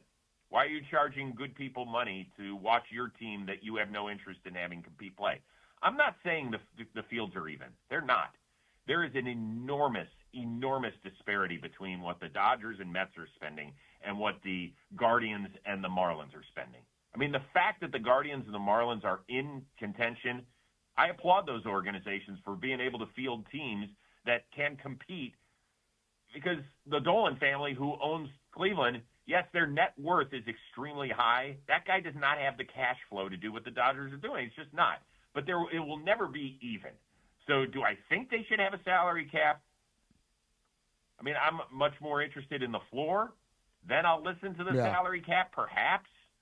But, I mean, as long as these are the rules we're living by, go out and try and frickin' win. Like, your fans don't care at the end of the day. You know what? Today is an exciting day. It should be, at least, for people, with the trade deadline at 6 o'clock Eastern, 3 o'clock Pacific time. Chris, I know my team, the Cleveland Guardians, ain't going to do squat, and that sucks. That really stinks. See, teams like that, teams like Pittsburgh, teams that are in the middle of the pack or at the bottom where the owners aren't spending it, they're the ones that want that cap. But what I really like, though, Chris, with your dugout discussions, you go and you get these young players that are like brand new to the major leagues, and you get a good rapport out of them, right? I think you had Peyton Toll, if I'm not mistaken, recently. But when you hear these players, you hear how excited they are. You hear how excited baseball is, and then there's a talk about a work stoppage. This is the billionaire. So how can fans root for billionaires who are charging them $40 for parking and $25 for a beer? Yeah, okay. I'll make this very simple. When was the last time you went to a game in any sport and saw somebody wearing a jersey with an owner's name on it? Mm-hmm. I mean, not once have I ever seen that. We don't do it for, actors. We don't do it for musicians. We don't do it for politicians. We definitely don't do it for sports owners. We do it for our favorite players because we love the game. We love to be amazed. We all tried to play ball in the backyard or hoop it up with our friends or play football or whatever sport it is, and we weren't close to being good enough. Well, maybe Scotty was. He could have been in the NFL. No, but just other than that, so close. Yeah, but none of us had the ability. So we love our teams, and we pour our heart and souls into it. And look, they're owners, and they've been extremely successful, some of them, in other ventures in life. They're allowed to spend their money any way they want to, but I truly believe that when you are the owner of a sports franchise, that is different than being an owner of Target or Walmart or Chevrolet or whatever. I don't care what it is. it is very, very different because none of those businesses play with the emotional heartstrings of a community and of human beings the way that athletics do. Right. And I think that's kind of the beauty of what's happened here is that while people around the country, other fan bases, will rather than look at this and go, well, give the Dodgers credit. They're going for a three-peat, so they're all in. Why isn't my team all in? And I think that there is now this hatred for the Dodgers. No different than there was this hatred for the New England Patriots. They're the best team. They're the best franchise. They win the most. So, Chris, for me, it's actually an exciting thing because while some people look at it and they go, well, now baseball's not really competitive. On the other hand, I think everybody other than the Dodgers Nation is rooting for the Dodgers to be upset. And so I can find some good in that the whole baseball world, other than the Dodger fans, want to see the Dodgers lose. Yeah, every sport needs enemies and villains. And the Dodgers, I've talked to a gazillion of those guys. They don't mind it. They get it. They also understand that everybody in the league wants to be a Dodger. And why wouldn't you be, right? They treat their players right. They pay them goo gobs of money. The way they travel is first class. I mean, not that any team is really struggling in that department, but they have a separate player's plane that takes off before the rest of the team, so they're not waiting around for equipment. They're doing everything in their power to make sure that this team is at its best when it's 7:10 local time and it is first pitch. I mean, they're giving them every opportunity to maximize their talent and their potential. Look, man, as far as the competitiveness goes, the Blue Jays were one hanging slider away from being crowned world champions last year. One hanging slider. And for people to say, oh, well, the Dodgers aren't making it fun. Are you kidding me? Games 6 and 7 of the World Series were as good as 6 and 7 as I can remember, certainly since, I mean, it was probably even better than 2011 when the Cardinals had the David Freese game. Like, Game 6 was incredible, but Game 7 wasn't real close. Here, Game 6 and 7 between the Dodgers and Blue Jays, that was baseball art. That's exactly what you would show when you want to highlight what the sport is all about. So to say that the Dodgers are running away with this is not accurate. It's not. Can they be beat? Of course. Yeah. They absolutely can. The Dodgers have times throughout the year when you play 162 games where you have a crappy week. What's happened in their last 2 home series?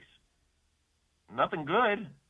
I mean, there was one before the break, right, against Arizona. That was horrible. Right. And then this past weekend against Boston. That was horrible, too. So, I mean, I don't know. I don't know what we're talking about. Like, we're getting to the end of the line here. The one against Seattle was fine. But, I mean, yes, of course they can be beat. Yeah. Are they enormous favorites? Yes, and they should be. But it is baseball. It's weird. It is a weird, wacky sport that I love, and that's the beauty of this thing.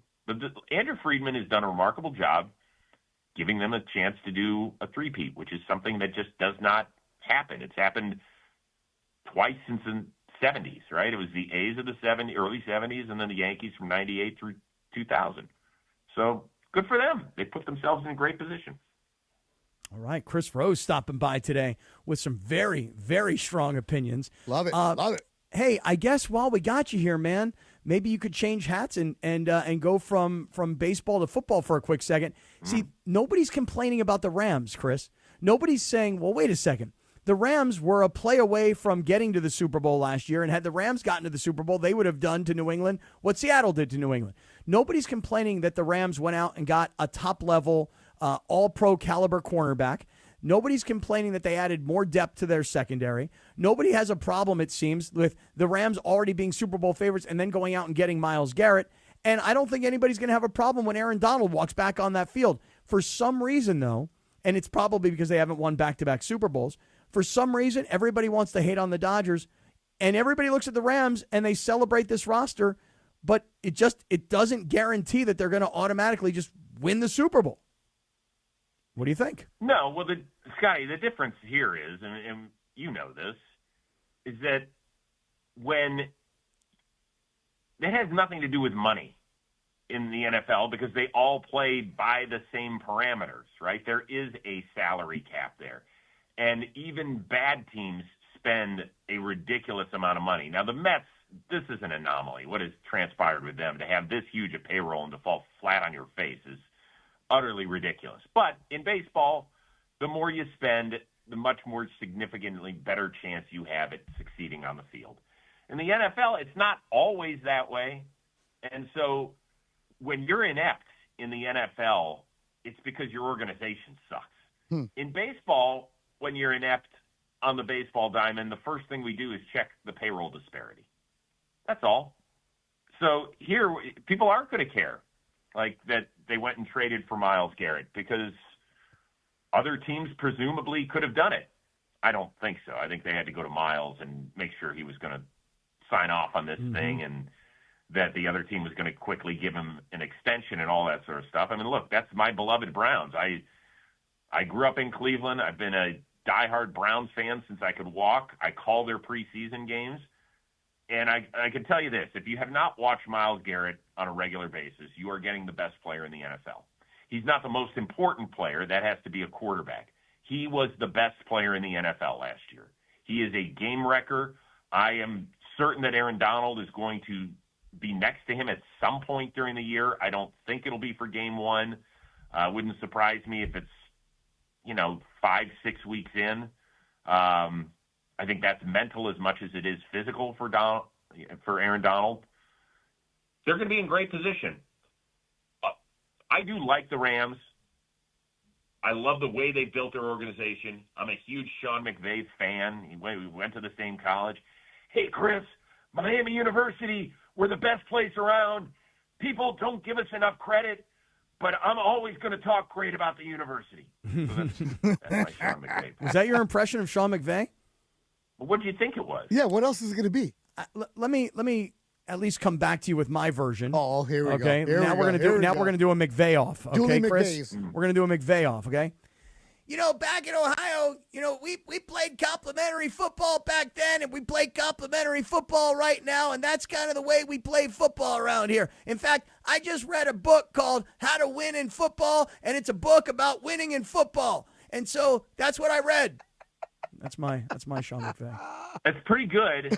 I think yours is like pregame McVay. Yeah. Mine might be postgame because it's a little But he's got no voice left. A little wraparound. So, hey, I thought Matthew did a great job today.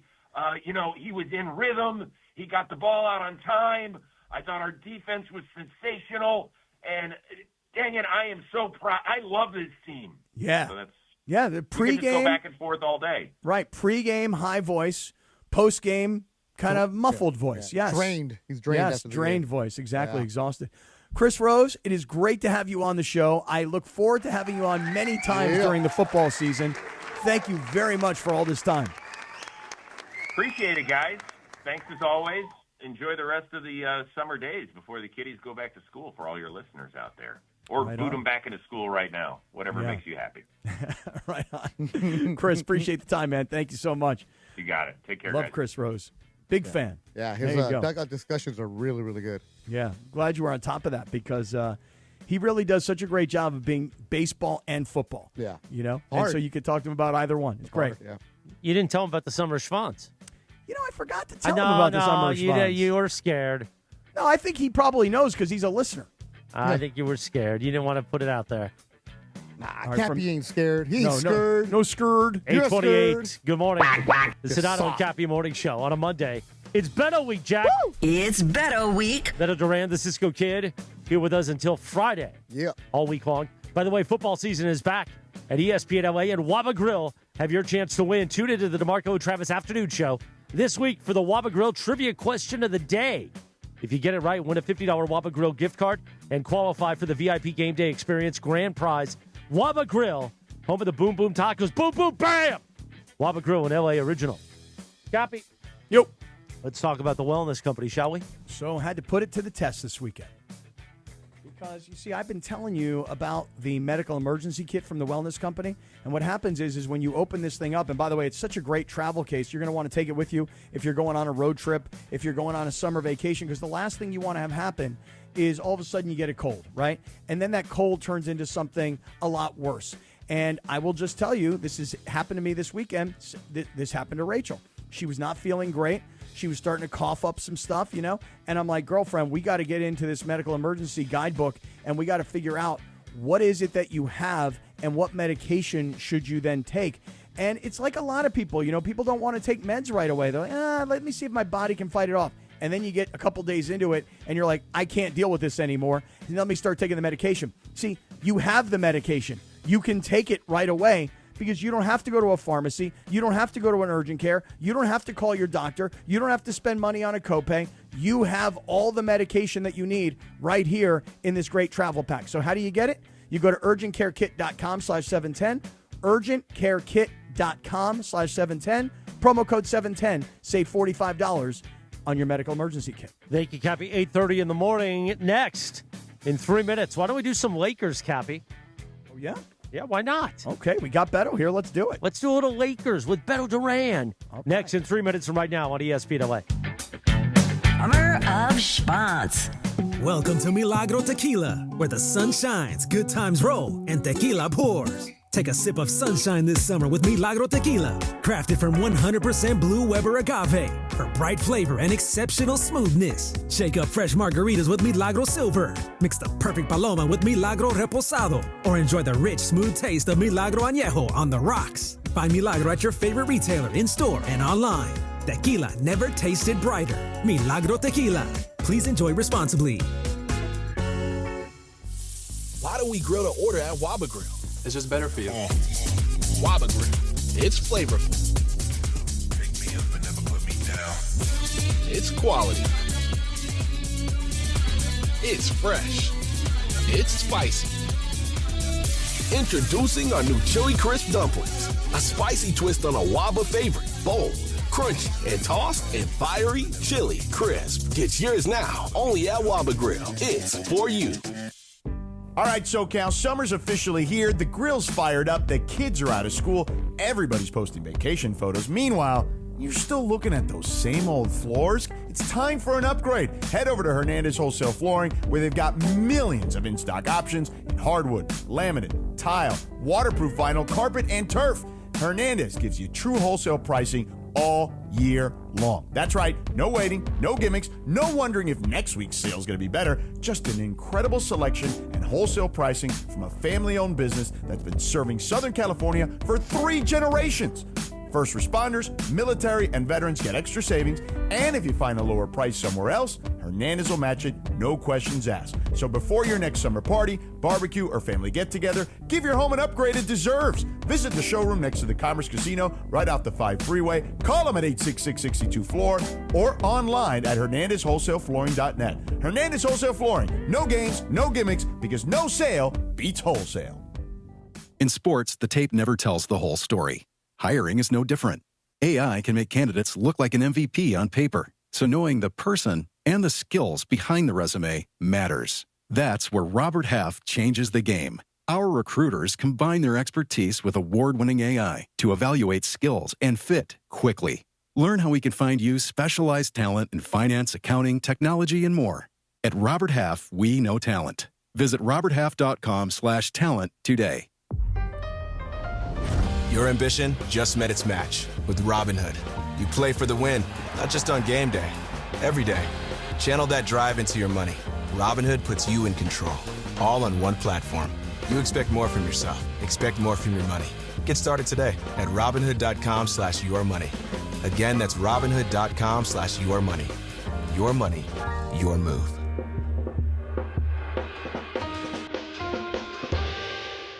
It's Beto Week on the Sedano and Kap Morning Show. 8:34. Good morning. Cappy, you know this one. Alan Sherman. Oh, yeah. Hello, Fada. On this day in 1963, Alan Sherman released Hello, Mudda, Hello, Fada, Jack. A letter from camp.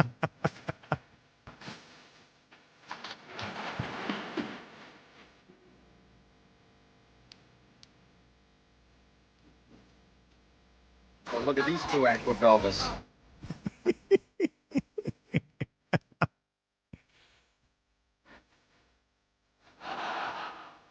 What year did you say this was? 1963. Okay. Today is also National Friendship Day. National Friendship? Yeah. Is there anything more that can define a dear friend than a pre-7 a.m. conversation about bowel movements? So I texted Cappy at 6:40. I go, a rare pre-show scrape. And then he texted me back, I've already done it twice. I got 3 rounds in before the show. You two really are best friends, aren't you? The two best friends that anyone could have. Wow. I mean, Bert, come on. 3 scrapes pre-7 a.m. That's pretty good. Did you have to tell That is somebody? impressive. Well, I tell Cappy usually when there's odd, adventures. Like Adventures in scraping. Sometimes if I don't make it, or if I do make it, I'll be like, it's a close one. It's like when you have a newborn. Oh, look, they went to the potty. Wow, we're all excited. You guys are 50. Well, I mean, I'm 43, but I'm you're 42. You're the oldest one here. And No, I'm not absolutely. 50. Yeah. I'm 32. Yeah. Just to way make you act, sure you know. for Yeah, sure. Just 32. Hey, before we get into anything, before we get into some other stuff. Me and Briona's like, yeah. You guys, the hello Mudda, hello Fada didn't register for you, huh, Beto? Not but you quite. play La Chona now. We're all in. Yeah. Oh, La Chona, I would be all into that. Oh, yeah, you would. Of course, naturally. If we There you go. translated the words for you, Cappy, you would be the dude thinking about La Chona. Basically, really? he takes a girl to the dance and she dances with everybody except for him. Aw. He was a breezy. Yeah. Oh, for sure. She's getting loaded at the hop, man. Buys a bottle.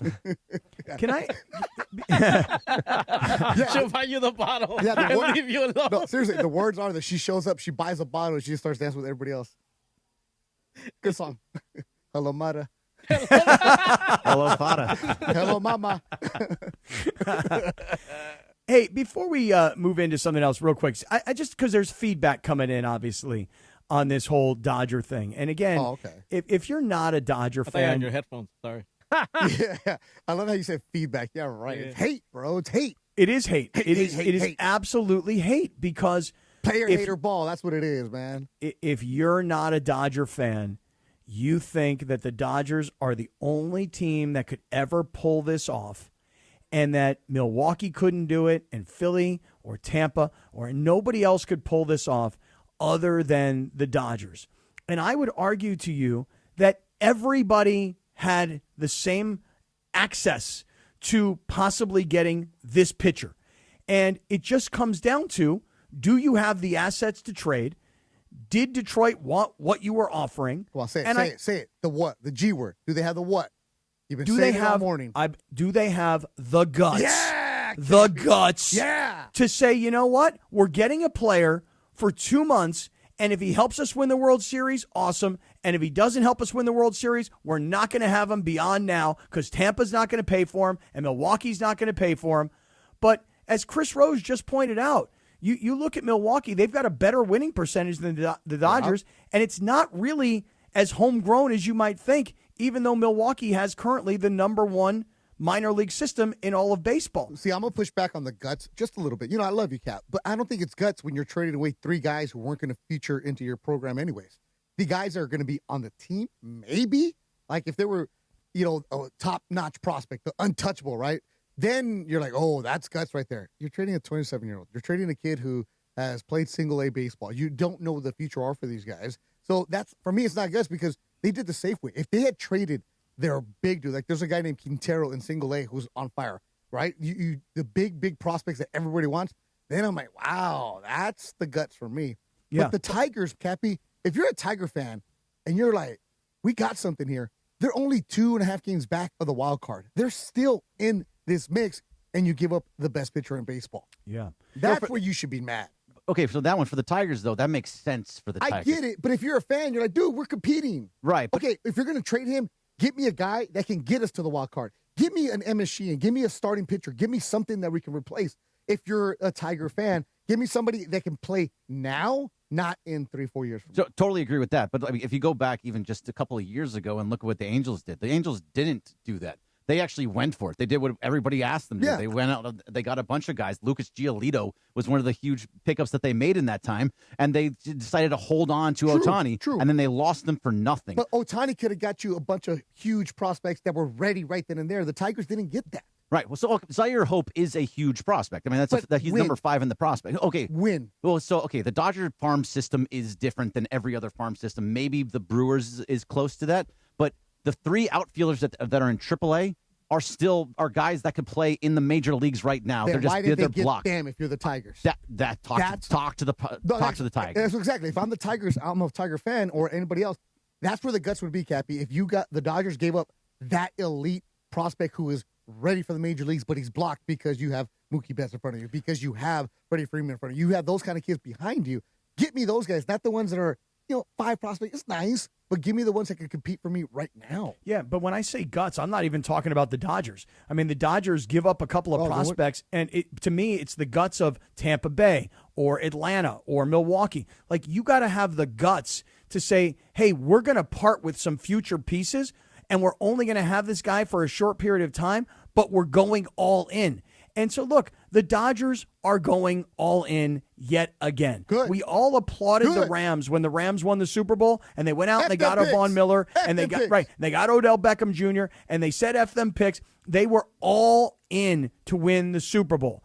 The Dodgers have won back-to-back World Series, and they're trying to win a third, potentially before a work stoppage. They're trying to do something historic. They've gone all in. I understand that around the country and with other fan bases, this doesn't sit well. But what I'm saying to you is that the other organizations didn't have the guts to make this kind of a move. They didn't have it. The Dodgers do. Right. But Bergie, do you have that soundbite I sent you from Jim Bowden? Yep. This is the guy who Bergie used to loves be Jim Bowden too, by the way. Oh yeah, he's my absolute favorite. Everything he says is always 100% correct. It's Bowden and Bill Simmons on this station. Jesus. Well, no, oh my. In baseball, Bowden and John Heyman may have never gotten one thing right in their life. Well, this is the thing about. But here's the thing about Bowden. Stole from Dominicans, bro. Like, right, he was kicked off. But Bowden was a general manager, Yes. right? Bowden was a Bad two-time guy. general manager. Bad guy. Washington, Cincinnati, and he's now got this high profile where he's, I think he writes for The Athletic, and he's on every podcast and TV show. He's sort of the analyst, I'm going to put this in quotes, of record, if you will, because he's a former front office executive. So he laid out why everybody else will hate what the Dodgers did. Here's the opposing viewpoint for everybody in Dodger land that is celebrating this move. Here's what the rest of the country, I think, thinks. Go ahead and play. This is exactly why Major League Baseball owners want to put a hard cap into the next collective bargaining agreement. They want the same systems that we're seeing in the NFL, the NBA, and the NHL to prevent this from happening, quite frankly. And I think this particular trade, it's just going to make matters worse. There's a lot of owners that are going to be willing to shut the game down in 2027, literally, if it means to get a system where one team can't just go out and get all the best players because they have more money than you do. Well, whether you agree or disagree with that, and I'm guessing that Dodger fans will hear that and disagree, of course. Well, you have to disagree, Cappy, because he's talking about this specific. He actually says this specific trade. Mm-hmm. This specific trade didn't do anything for this. It didn't change what's going to happen in the offseason. This trade was a trade that any other team could have made. This doesn't make the Dodgers better than everybody else. They are what we've been talking about. This trade just made them better this year, and another team didn't want to make the exact same trade or better. That's on them. That has nothing to do with what's going to happen in the offseason. By the way, for those of you that saw Jim on the YouTube feed, yeah, how about that? He's hairdo? got a rug, right? Oh yeah, that is very Mark Davis-esque.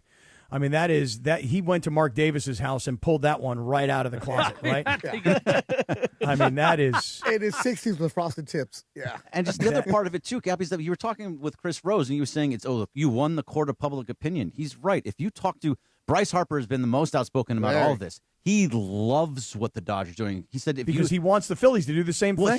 He called them out. Every player wants their team to do the exact same thing. He called them losers if they thought that there was something wrong with what the Dodgers are doing. They're doing it the right way. Every team should be doing something similar. I know they don't have the same amount of money to do it, and I totally get that. If you want to talk about deferred payments, that's a different sure, story. That can all Let's go just talk away. about the trade, right? This and there. This right here, this is nothing to do. This right here, nothing. Nothing, Burger Cappy. What's that squirrel on Jim's head? Well, he knows about skimming. But this is why Chris Rose said, look, he's getting killed on social media for Yankee saying fans. this isn't about money. But this trade, everybody had the opportunity to get this guy.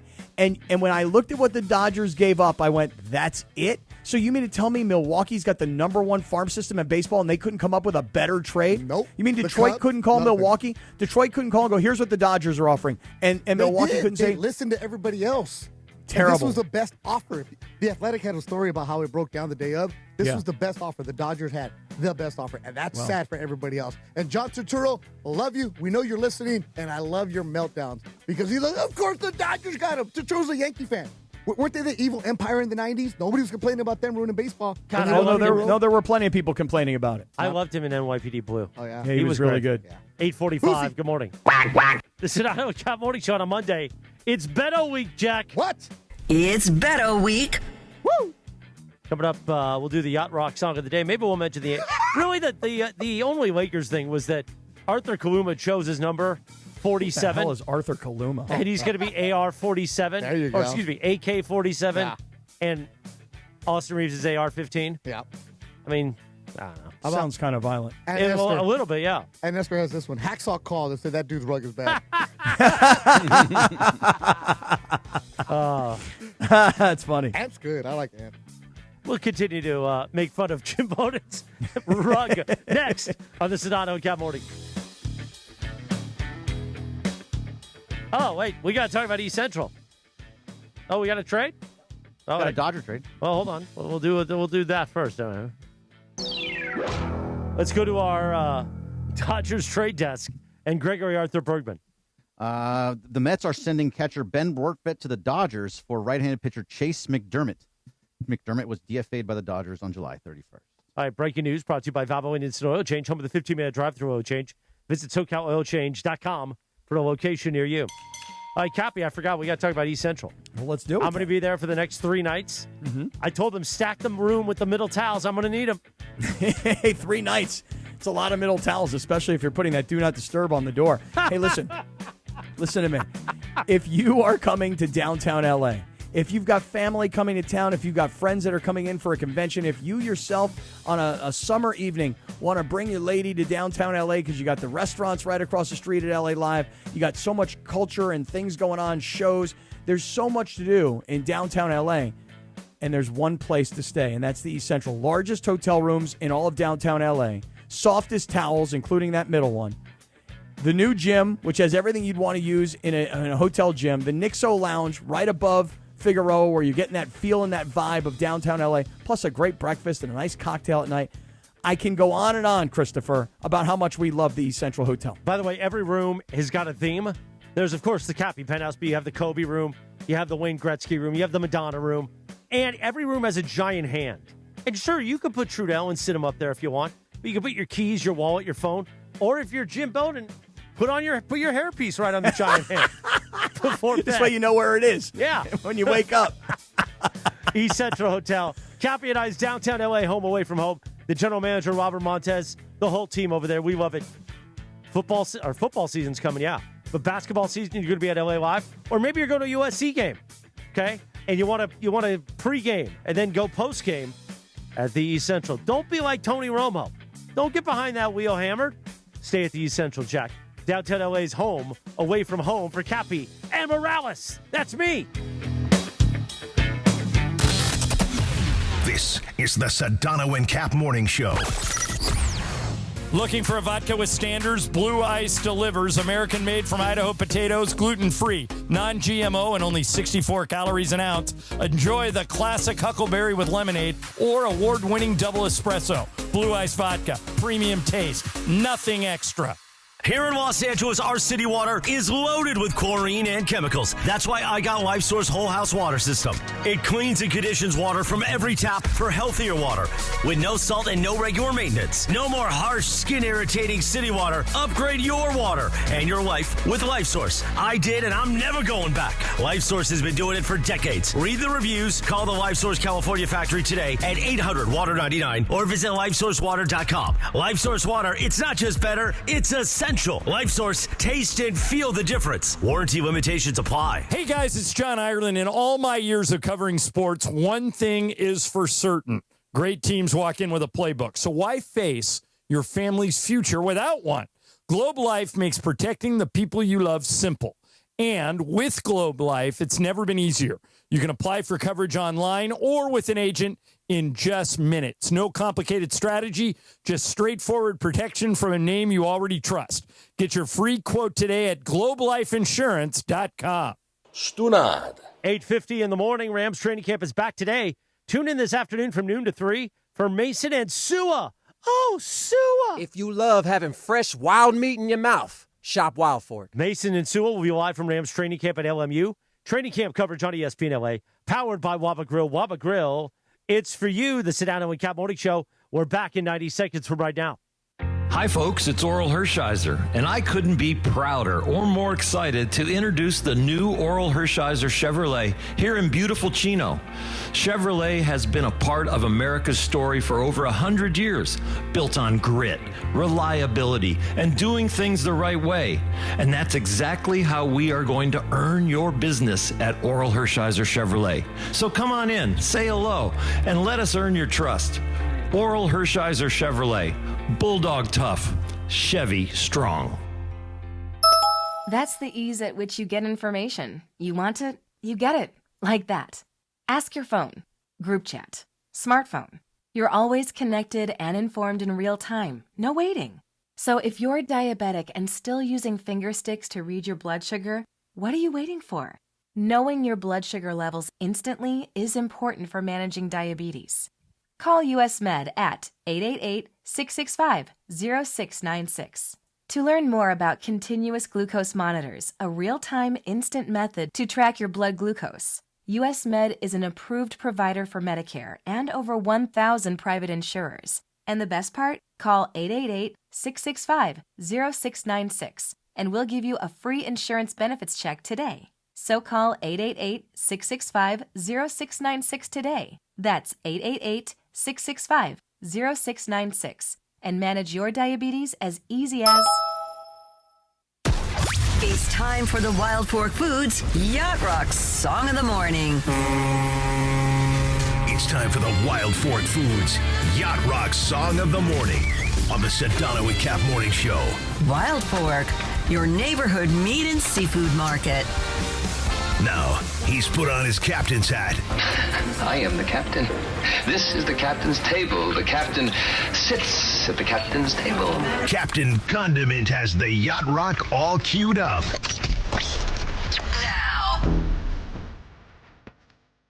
8:52, good morning. Copy, we play a little Paul McCartney and Wings as our Yacht Rock song of the day. Silly love songs, because on this day, in 1971, Paul McCartney announced the formation of his new band, Wings. Love this song. Today is also National Grab Some Nuts Day. Oh, during the summer of Schwann's, we should celebrate this. We should celebrate to grab some nuts. Stretch. Yeah. I like the smokehouse almonds. A lot of sodium in them. Good, yeah. But they're so really good. Yeah. Sometimes, like Saturday when I was golfing with Bergie. Yeah. You guys were burning up. Like cashews. It was hot. It was so hot. But I just had some raw nuts, some raw almonds. It was beautiful. Those are nice. So dry. Yeah. Chocolate covered. By the way, this Saturday at Black Gold, it's going to be Sua and Bergie. If you love having fresh wild meat in your mouth, shop Wild Fork. I saw How that Bergie place play? yesterday. I was there. I did not play well. I know. I could not chip for the life of me. It was very, very frustrating. Yeah. And how'd Chris play?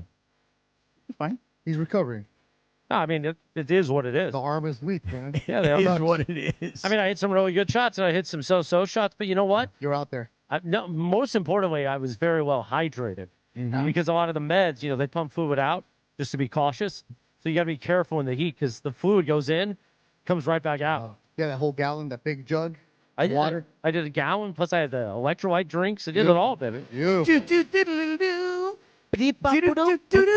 Come on, Bert.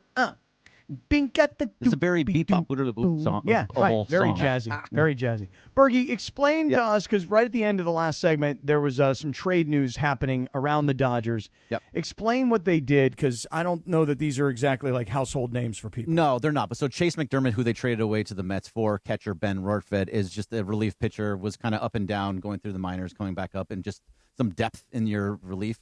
He was not going to play a role in anything. They also DFA'd him earlier in the year. But Ben Rortvedt was here last year. Remember when both Will Smith and Dalton Rushing were both hurt? Ben Rortvedt was here as he's a catcher, did a great job, hit some bunts. They called him Benny Biceps. Rortvedt because he just made very good plays and he understands the organization. Right now, Will Smith still on the IL. Dalton Rushing was scratched yesterday for arm irritation. So they just needed another guy to be able to back up the fact that both Rushing and Smith are dealing with some issues. So Rortvedt is a guy that understands the environment, understands the organization, and the players love him. And where's he been this season? So he's in AAA with the Mets. Yeah, and Syracuse, the Mets, he's been up there. Yeah. This is also the third time that the Dodgers have reacquired him just this last year. So they love Benny Biceps. Yeah, if Benny walks in, he should say to Andrew Friedman, hey, man, come on. Like, you can't keep doing this to me, right? Like, remember the time you guys... Nah, he loves it. He was in Syracuse, now he's with the Dodgers. Come on. Right. Well, that's right. Just like, keep me, man. Keep me in the Dodger organization. I don't care. Listen, I'll play in the big leagues until Will Smith gets back or Dalton Rushing's okay. But if nothing else, throw me down to AAA. Keep me close by, man. Stop moving me organizationally. Just keep me with inside the Dodger team, They tried. He's from Wisconsin, Cappy. You love that. Well, I would like to be out on a lake somewhere, in northern Wisconsin. Looks so beautiful. Oh, but beautiful. I got a spot in Green Bay for you. You do you? Yeah. Okay. I've had a lot of coffee today. I don't know if I'm going to be back for the start of the show. You know what I mean? Oh, really? Yeah. Number 2, huh? Don't text. Come on now. Literally and figuratively. Yeah, right. The Rich Eisen Show begins terrestrially, top of the hour on 7:10 a.m. in the all-new ESPN LA app. Listen live tile. We continue on the Sedano and Kap tile. Switch over if you want to. And on YouTube at ESPN Los Angeles. Yeah, we'll see how it goes. I got to be honest. Well, we're going to have fun at Frivolity, sucker. All ahead. Digital hours next on a Monday, Jack.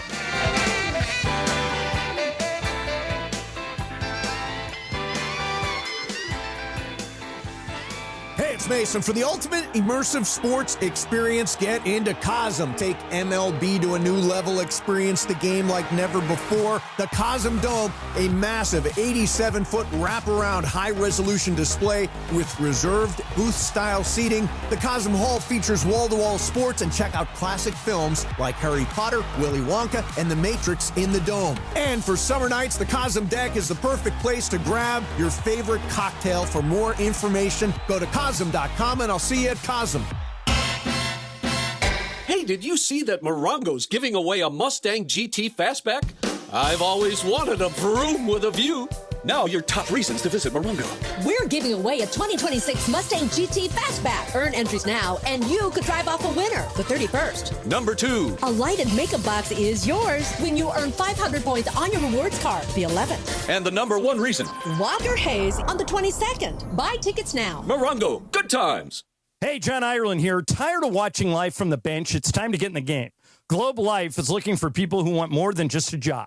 Set your schedule and help families protect what matters most. No experience? No problem. Training is provided, and you don't need anything to get started. It's not a desk job. It's a shot at building your legacy on your own terms. Your road to the championship starts at globelifecareers.com. Globe Life, official life insurance of the Los Angeles Lakers. Call Jacob. All right, Cappy, listen, here's the deal. When you get into some sort of an accident, the insurance company is going to probably be the first person that calls you, and they're going to try to rush you to a settlement. They want to record you when you're talking. You got to be very careful when you're talking to these insurance companies. They also will probably downplay your pain. Hey, bro, my back is killing me. It's no big deal. It's going to go away in a couple of days. Do not let them do that. You call Jacob and Ronnie. Accident or injury, call Jacob and Ronnie. Call Jacob, 1-800-345-6789. Call Jacob. Hey, it's Rich Eisen for Pella Windows and Doors. Sometimes teams take a timeout to regroup and call the right play. When it comes to your home, Pella Windows and Doors always has the winning game plan. They're not just window and door experts. They're experts at taking care of you and your home. At Pella, they find the products that meet your needs and their experts install them. They do it every day, and that's why your neighbors trust them. Discover why Pella is a trusted choice for homeowners everywhere. Visit Pella.com/Eisen today. That's Pella.com/Eisen. Progressive knows there's no one more important to your team than your pet. They're like your top draft pick. And it looks like Chuck has selected Pepper the Corgi. Bold pick there, Deborah. Yeah, Rich, Pepper has a high ceiling for sure, but he does have a tendency to bark at every tree. Yeah, he brings a lot to the table, but also takes a lot off of it, especially when it's been left near the edge. Nothing left to do now but suit him up for the dog park. Protect your top draft pick from injury and illness with Progressive Pet Insurance. Get a quote at Progressive.com. Progressive Casualty Insurance Company affiliates and third-party insurers. Not available in all states or situations. Covered subject to policy terms. The home of Rams football. And now the home of The Rich Eisen Show. Weekdays 9 a.m. to noon. KSPN Los Angeles. A Good Karma Brands radio station. It's the summer of schmucks. Go to line 3, Alec from Studio City. He wants to talk crap about everyone on the station. Oh, yeah, Alec. Good. Now that's what I'm talking about. Yeah. Buenos dias. Cappy's the GOAT. Cappy's incredible, but Sedano is so boring and mean and angry all the time. I don't get it. Yeah, but he's the question. But he's the star. So everybody has to have a star, and he's the star. Sedano brings the sports to a sports show on a sports radio station, but he also allows Cappy, myself, Lindsay, Bergie, Jorge, he allows us to do the fun stuff. There's a lot of guys that wouldn't allow the summer of schwans and allow all the antics. So you got to understand the balance we do. Because if we do 100% schwans, we're not going to be here anymore. So we got to balance it out. The Summer of Schwans. They asked Bergie to explain what the summer of schwans means. Yeah, I just said that it was all-encompassing. It's a state of mind. It's whatever you want it to be. Exactly. It's That's a great way to answer it, Berg. Great answer, Berg. It's a state of mind. Right. It's whatever you want it to be. Right. Yeah. It's everything, all-encompassing. It's the Summer of Schwans on the Sedano and Kap Morning Show. I'm just here for the Summer of Schwans. The Summer of Schwans on the Sedano and Kap Morning Show. A little sabor. Yeah, I don't think people like being called hacks. You're the güero on the radio. Giant Mexican, horn section. Did you have me on your show to berate me? Is that what you're doing now? Give me a freaking break. I'm reacting to Art Bell. Yeah. Midnight in the desert. I'm Art Bell. Scott Kaplan, eat a fat one, bro. The Sedano and Kap Morning Show on 710 ESPN. The all-new ESPN LA app and on YouTube at ESPN Los Angeles. We're bigger than U.S. Steel. Wow, that's crazy. Well, you want to Bit boy. Right now. Monstrous. Beto, I don't want to eat that. We did it, Dad. We did it. We were riding high on the stinger last time. Oh, big time. Right, that's right. Of course we were. So, Mom girls, stay tuned. What are you talking about? I'm just saying it. Cool Whip. You put Cool Whip on pie. The Summer of Schwans. Hey, Beto, where you been, homeboy? It's Beto Week on the Sedano and Kap Morning Show. Bing, da-da-bum. Yeah, Cappy. Bing, da-da-ding. Morales ain't here. Let's go. Let's get loose. Boom, ba-da-bum. Yeah. Ding, da-da. 9:02 and 30 seconds. Tell him, Berg. Sedano and Kap Morning Show. Tell him, Bergie. Live for you. What's going on, Cappy? The Summer of Berg. The Summer of Schwans. Today's the last day, right? It's today that's the last day. No. Summer of Schwans ends officially on Thursday. But why does it end? It should end when you are no longer here. Today's your last day. Because that's when Sedano shows up. It is, but when Sedano shows up, that changes things, yeah. That will change things. Beto I just don't want the summer to Sua. end. Me neither. Me and Sue are going to have fun the next couple of days. Yeah, you are. Finally, some young people on the show. I hate being the youngest one, man. That's not good. Oh, dude, you think you hate being the youngest one? Wait until you become the oldest one. I'm okay with that. I'm saying at this station, I should not be the youngest one here. You're the youngest one? You're the youngest host on the station, yeah. You are, really? Yes, that's bad. Wait, you're older than Sua? Yeah, I mean, Sua is like filling kind of? Yeah. He's just a fill-in. God. Why you gotta take shots like that? Because it's his turn. Go downhill, Bergie. You know that story, right, Kat? Tell me more. The you're just a fill-in line? Yeah, who said that to you? Emily said that to me. Oh, really? Yeah. And then, when? Last year when I was filling in on Mason, Ireland. She said you're just I'm a a big fill-in. Emily fan, and we're going back and forth because she's wrong and she doesn't want to admit it sometimes. No, she so doesn't. we were going back and forth. She's like, "You're just a fill-in," and I was like, "Ah!" I thought it was hilarious. So I got it, and then that's why in the chat you'll see people say, "You're just a fill-in to me." But what were you arguing about? You remember? Probably Game of Games or one of the games. Arguing like how it all works. Yeah. Okay. Something The intricacy. I got. Yeah. It. I got to tell you guys, Emily and I almost we kind She's so of didn't we didn't really see eye to eye though on Saturday when we were out at Rams training camp. Really? And it kind of got like to a point where she knew that I was coming at her. So here's the thing. Here's what I said to Emily, and I'll say this. I think she's awesome, but I think she's soft. Here's what I mean. Soft. Oh, soft. I want to see soft. How? Oh yeah, this soft. is good. Soft. Should I get her in here? I think she might be here. So here's what she and I were barking at She each should have other been on a lawyer. Saturday. Yeah. So here's the deal, and I'll ask you guys before, because you'll either qualify it for me or you'll tell me that I'm wrong and that she's not soft. Here goes. I said this past Saturday at Rams training camp, I said if the Rams, when Aaron Donald comes back and Myles Garrett presumably is all good and healthy, if the Rams don't win the Super Bowl this year, it will be a massive disappointment and it will go down as a failure. By the way, if the Dodgers don't win the World Series, and I don't care how hard it is to win 3 straight World Series, if the Dodgers don't win the World Series this year, it will go down as a failure. So for me, you win or you don't win. And she said to me, she goes, well, you realize, Cap, that there's 31 other teams that don't win the Super Bowl. Are all of their seasons a failure? Yeah, they are. Now, you may look at it and go, hey, there's a lot of positives I can take out of it. The Rams last year, I could find a lot of really positive things that happened last year. I could also show you a lot of negative stuff that led to why they ultimately did not win that NFC Championship game in Seattle and why they didn't get a chance to go on to the Super Bowl. There were games last year where they lost, where you're like, why? How could they have lost at Carolina? How did they lose against Atlanta? How do you lose focus in the latter part of the season when you're positioning yourself for home field advantage? So I would say last year's Rams season was a failure. And I would say get to the Super Bowl. That's what I want. That team should have been in the Super Bowl. Right.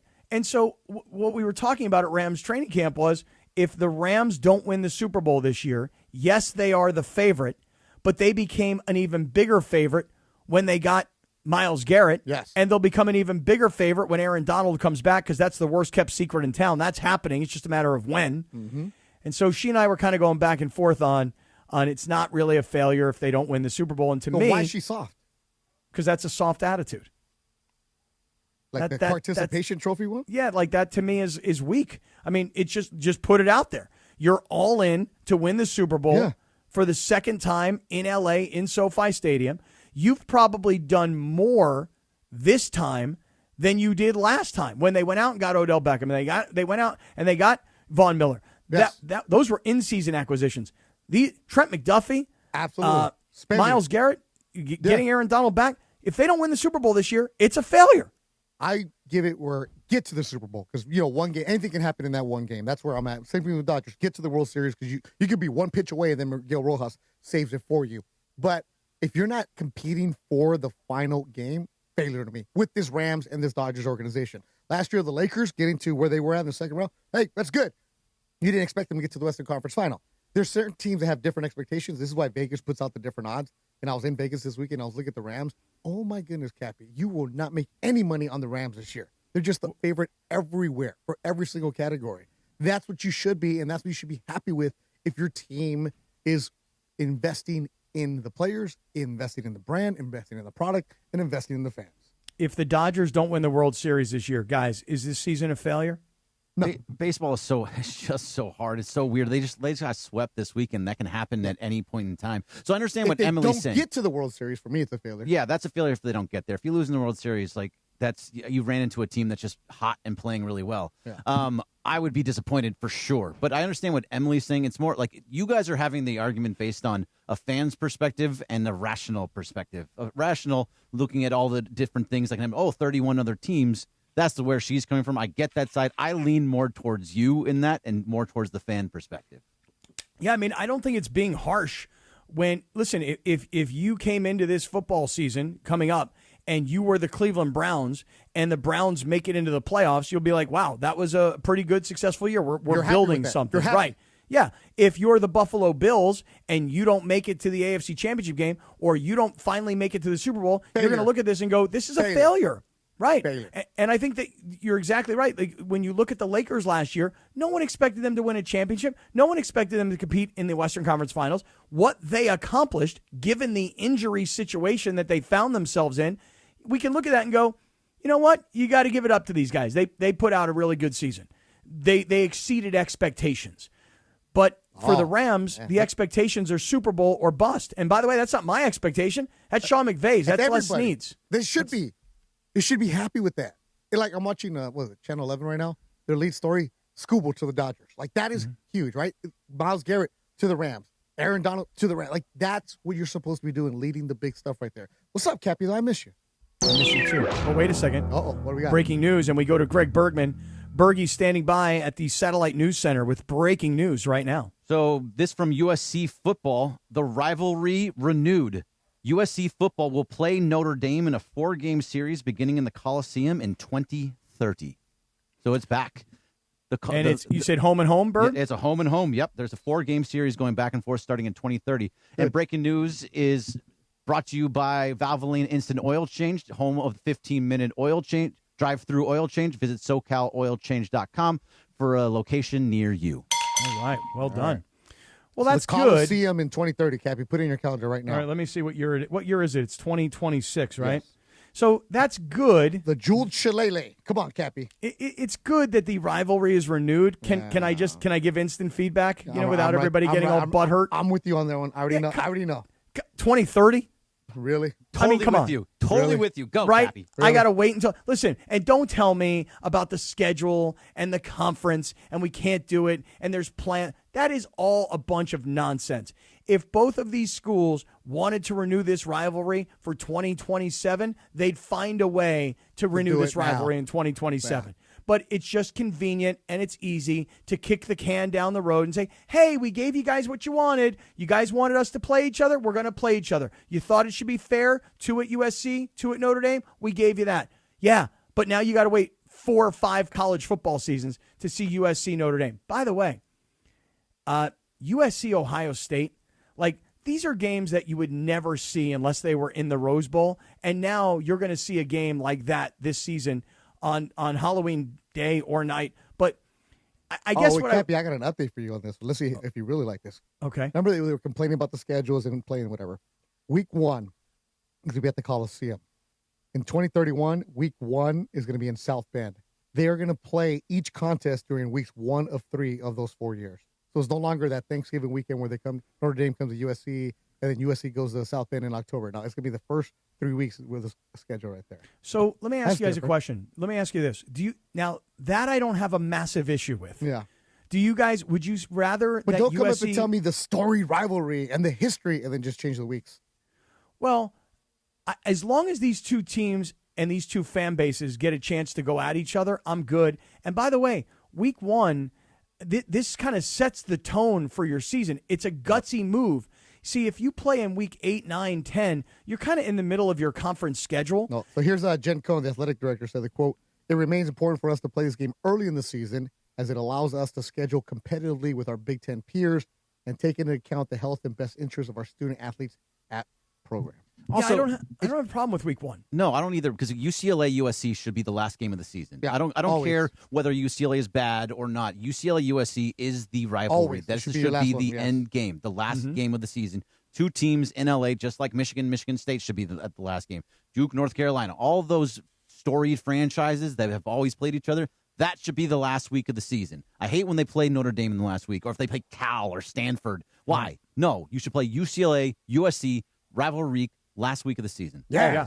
And wear the home uniforms, too.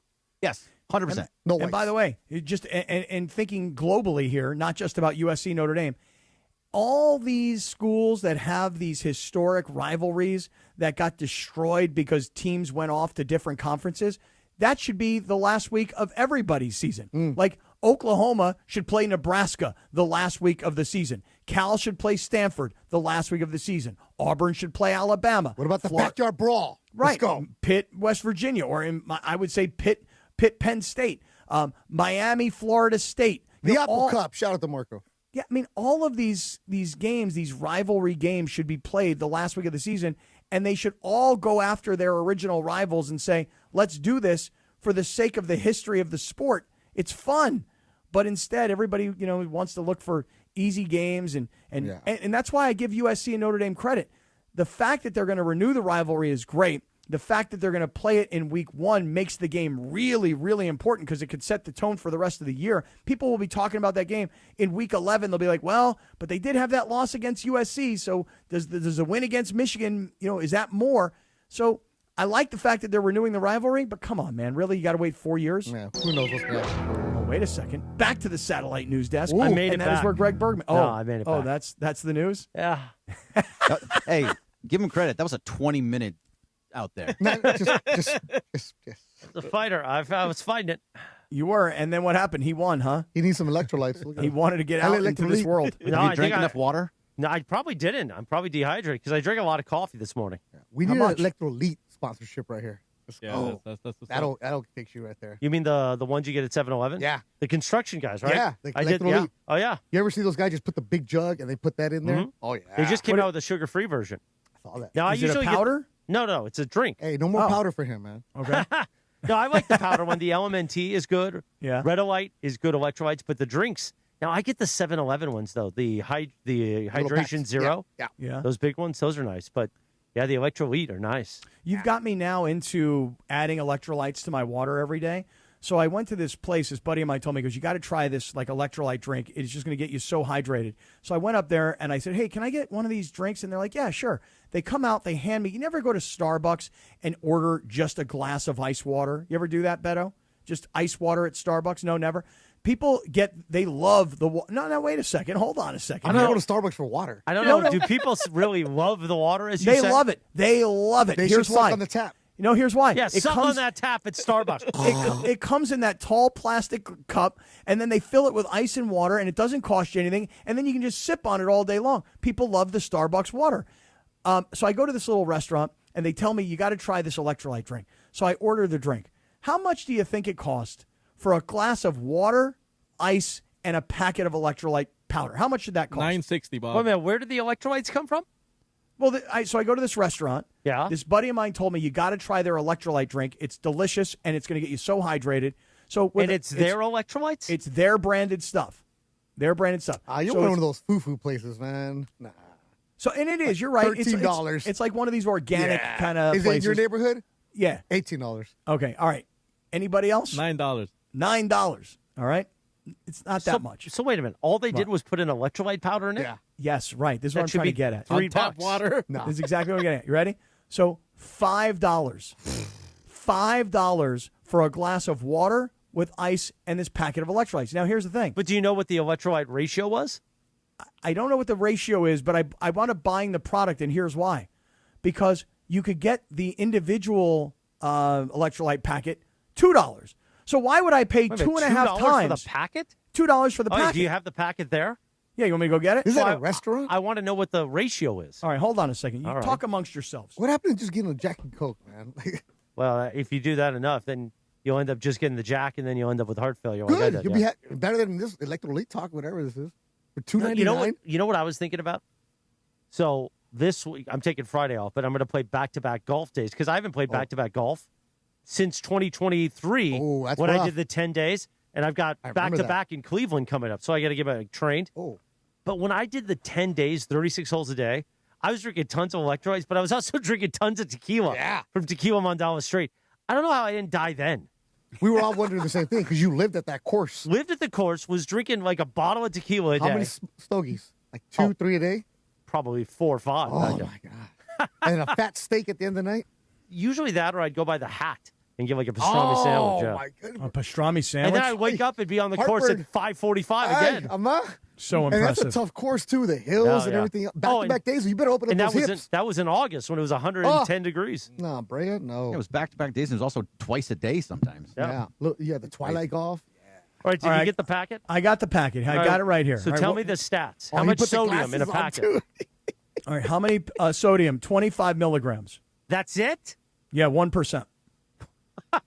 They're charging you that much for 25 milligrams? Is that a lot or a little? Little. That's a little. Usually it's 1,000 milligrams per packet. For No way. LMNT is 1,000 milligrams, 50 milligrams of potassium, and I think 10 milligrams of magnesium. All right, so this has a total of 0 fat, Nobody cares about the fat. 7 grams of carbohydrate. Okay, give me the magnesium and the potassium. Okay, magnesium. I'm looking for that here. Let's see here. Why don't you take a picture and send it to the magnesium. chat? Okay, you ready? All right, Yeah. Magnesium. 15%, 62 milligrams. That's actually a pretty good magnesium count. And what else did you Potassium. want? All right, so here it is. Potassium, 30 milligrams. I pulled up. Calories 30. 1 tablespoon has, let's see here, 1% sodium, 25, carbohydrates really low 7. sodium. Yeah. Is that good or bad? Everything else No, is 0. for Vitamin $2, you want a lot of sodium. Yeah, vitamin C is 60 milligrams, magnesium 62. The magnesium's good. Yeah. Yeah. I don't know. It's called an organic hydration electrolyte drink mix. And the only reason I bought it is because it was $5 to buy it there with its water, ice, and their powder. And I said, well, how much is the individual packets? They're like $2. I'm like, well, why would I pay you guys $5 for when I could just get the exact same product for $2? So here's what it is. Organic lemon juice powder. I'm looking at the lemon one. Magnesium, organic coconut water powder, organic stevia leaf extract, pink Himalayan salt, and ascorbic acid. That's it. So what do you think, Chris? I mean, you like this product or you don't like the I product? think it must be nice to be rich. No, that's not it's not a great product. It's not a great product. So for $2, this is not a good product. Should have got some Lipovitan. Seriously. $2 too much? Like the 7-Eleven drinks that are the Hydrate Zeros that have no Yeah. sugar, those are 230 milligrams of sodium in them, and you can get 2 for like $3.50. 2 drinks. So that's over 5. That's about 460 of sodium, which is what you need when you're dehydrated. Yeah. And then you need magnesium and potassium. That's the electrolytes. All right, so what's the point of the story? I don't remember. Oh, I was dehydrated. That's why. Okay. That was the point of the story. Duvalin, you know. XL3, bro. Sometimes what happens is, Beto, though, you forget about what you're talking about. And here's an No, example. not the first 2 hours. We did a lot of sports in the first 2 hours. a lot I of even sports. text you, man. Come on, let's go. Loosen up. Well, here's what. Did you win money this weekend? Okay, interesting that you ask this Because I went, question. yo, 11, 3 in a row. Yo, 3 rolls. Really? So Liquid IV, by the way, just in comp, Liquid IV is very popular out there. The only thing with Liquid IV is it has sugar, which sometimes you need sugar depending on. Usually, Liquid you're IV burning is everything out, yeah. is if you're hungover. So Liquid IV has 11 grams of sugar, which isn't awesome, but 500 milligrams of sodium, 370 milligrams of potassium, and multiple B vitamins B3, B5, B6, B12, plus vitamin C. Doesn't say how much magnesium, but that's really good sodium and potassium. Okay, so sodium and potassium, these are the keys. Well, sodium, that's got you're telling 25 me. milligrams of sodium. They're ripping you off, Cappy. Really? Yes. You know what you would do that would be more effective? Take a glass of water, pour your own sea salt in there, and you'd be better off than those packets they just ripped you off on. Really? So I'm getting ripped off on this product. Guess who they're selling that to? Coastal How many Elite. packets in there? There's 12. So this was a pour them all in one $24 cup box. and you get the equivalent of what Chris is talking about. It's a $24 box right here. Damn. Must be I know. nice. Jeez, I didn't realize I was getting ripped off. You know he's paying for it because he didn't name the brand. Oh, that's true. That is 100% true. I'm not giving away free plugs, you know what I mean? Yeah. No chance. Yeah. But you see, you forget why we even started this conversation. Sometimes you just forget stuff. I'll tell you guys this morning. You ever have this happen? I'm in the shower, cleaning myself up, man. I'm getting ready. I gotta look Cleaning sharp yourself for the show. up. I'm cleaning up, man. You know, I'm just getting myself all ready for you guys. I want to look good. I want to smell good, right? No, you're not because you're on vacation after today. As of tomorrow, but I so still you're have not to, doing it for us. Don't be well, lying. I still got to I play cheat golf for today. You. Yeah, I did for you, Dad. Hey, Beto, I got to go out and I got to support a great charity today by playing golf. You know, Oh, nice. I'm going out to support the Boys to Men organization, which is a mentoring organization Oh, for like yeah. at youth Yes. young men. So these are all guys that are like, dude, these guys got backgrounds, they got stories, Yeah. these guys were incarcerated, and they come out. And it's not scared straight, so to speak, but it is like, let me tell you what happened to me, Yeah. because I was a kid who grew up just like you are, and we got to work on you now. Otherwise, you're going to turn out to be what I was. And so anyway, so I'm going out to play a little golf today. So I'm in the shower this morning. I'm getting myself all dolled up. I get out of the shower, right? I go look in the mirror, and I have got a full head of shampoo in my hair. And I mean, like the shower is off. I'm out of the shower. I'm dried off. And I realize I've still got all the shampoo in my hair. Does that ever happen to anybody where you're in the shower and you get out of the shower and you've still got all the shampoo in your hair? Or am I by myself on this? You are very much by yourself. Come on. Nobody's ever had this happen? You didn't notice that you had shampoo in your hair? I mean, like once maybe in my life it happened. Yeah, like maybe like a couple little bubbles that didn't wash off, but full on. I Does think this I got happen often? No, I don't know about how often, but it has happened. I kind of like I went away from the hair. I went into the pits. I went into the body wash. You know, I cleaned the whole freaking thing. You know what I'm Can't saying? wait for Sua. And then all of a sudden I got out of the shower and I still had all the shampoo in my hair. Do you see Sua's videos when he's like completely shirtless? The amount of tattoos that kid's got. I knew him before he had any. Really? Yeah, when he was in high school. Yeah. Oh. Yeah, his You first tattoo love was having fresh wild meat in your mouth. I told you, I Shop was in Wild that Fork. hood yesterday. I went by the Wild Fork. I was there. Did you go in? I went to Ballast Point yesterday. Oh, you did? Oh, yeah? So I was Where, right but in Disney? No, Long Beach. Oh, okay, got Right it. next to the Don't Wild mush- Fork. Yeah, right next to the Wild Fork. That's the whole point. Yeah, so I drove by. I tried to take a picture. It looks beautiful outside, man. It is packed. beautiful, yeah. It was packed out there. How did you get a sculpin yesterday? I got a sculpin. I got a hazy. My primo from Guadalajara is here, so I took him to Ballast Point to see what's going on. He met me in Vegas, and Then he got a Long Beach homegirl. That's what he got. That's why Is your that voice. true? That's why your voice Actually, is all messed up. He did. Yeah, he was at no inglés. Guadalajara, Mexico. And that worked. Come on, man. Just say, no habla inglés. That's Yeah. it. Yeah, he met me in Vegas for the fight, then he decided to extend his trip. So I'm taking him to Disneyland after this. All right, man. Yeah, he's a Star Wars guy, never been. Well, this whole conversation started because of forgetfulness, and then turned into electrolytes, and then Chris having So stomach what kind issues. of shampoo do you have? I use this product right here. It's called Original Sprout. You want me to get you some? No. It's really good, especially when it's in your hair a really long time and you forget about it. Yeah. So does the shampoo get in your eyes? Never got in the eyes. Never went anywhere near the eyes. All right. Never went near Los Ojos. You know what I'm saying? Yeah. So I didn't win a lot of money though this weekend, Beto. To your point, you sounds like you won a lot of money in Vegas. Not a lot, but we had a good roll. Friday morning after the weigh-ins, had a good roll. You know, yelling "Yo 11," and you know when you teach people to play craps for the first time, you always let them shoot. Okay. And I was like, here, just put $1, me and you and the dealer, Yo 11, it hits. And I was like, let it ride, Yo 11, let it ride. Oh, heck yeah. So we had a good time. I did not have that. I did not have any big wins this weekend in horse racing. Although yesterday, Beto, you'll love this. So I took my former radio partner, Billy Ray, who everybody knows last week. Unfortunately, he sadly died. I took his wife and family to the racetrack yesterday. They were going to do a big salute to him before the fourth race, and it was a beautiful tribute. They put up his picture on the Jumbotron, and they said some wonderful things about him. It was great. I'm losing my ass all day yesterday at the track, right? We have one race to go, one last race, and Billy Ray's wife is a longtime news anchor in town. She works for Channel 10 in San Diego, she's the ABC affiliate. She looks at race 8, Beto, horse number 1, news at 10. No. News at 10. Let's go. So just on the name alone, we all bet on news at 10. Yep. And we're thinking, we're getting a pretty nice price. Not that we knew anything about the horse, 5-1. The gates open, and of course the odds drop from 5-1 to 2-1. But the horse won. And it was one of those things where the horse wins, and instead of everybody like cheering and going, yeah, we won, everybody started crying. Yeah. Everybody started crying like, he's with us. He helped us win this last race, news at 10. So we finally got a win yesterday afternoon. But it was a long day of donating money to the Del Mar racetrack. By the way, Johnny Utah in the YouTube chat, salt electrolytes he uses, SALTT. So here's the comp, Cappy. $1.20 a serving, 908 milligrams of sodium, 408 milligrams of potassium, 178 milligrams of magnesium, 1 to 3 calories, less than 1 gram of total carbs, no sugar. So you got ripped off by that Coastal Elite company. Yeah, I'm going to go back there. And support a small business, Cap. I know, but I'm that going to go back. Views, Yeah, but at least they didn't give you anything. 25 milligrams of sodium, what's that going to do?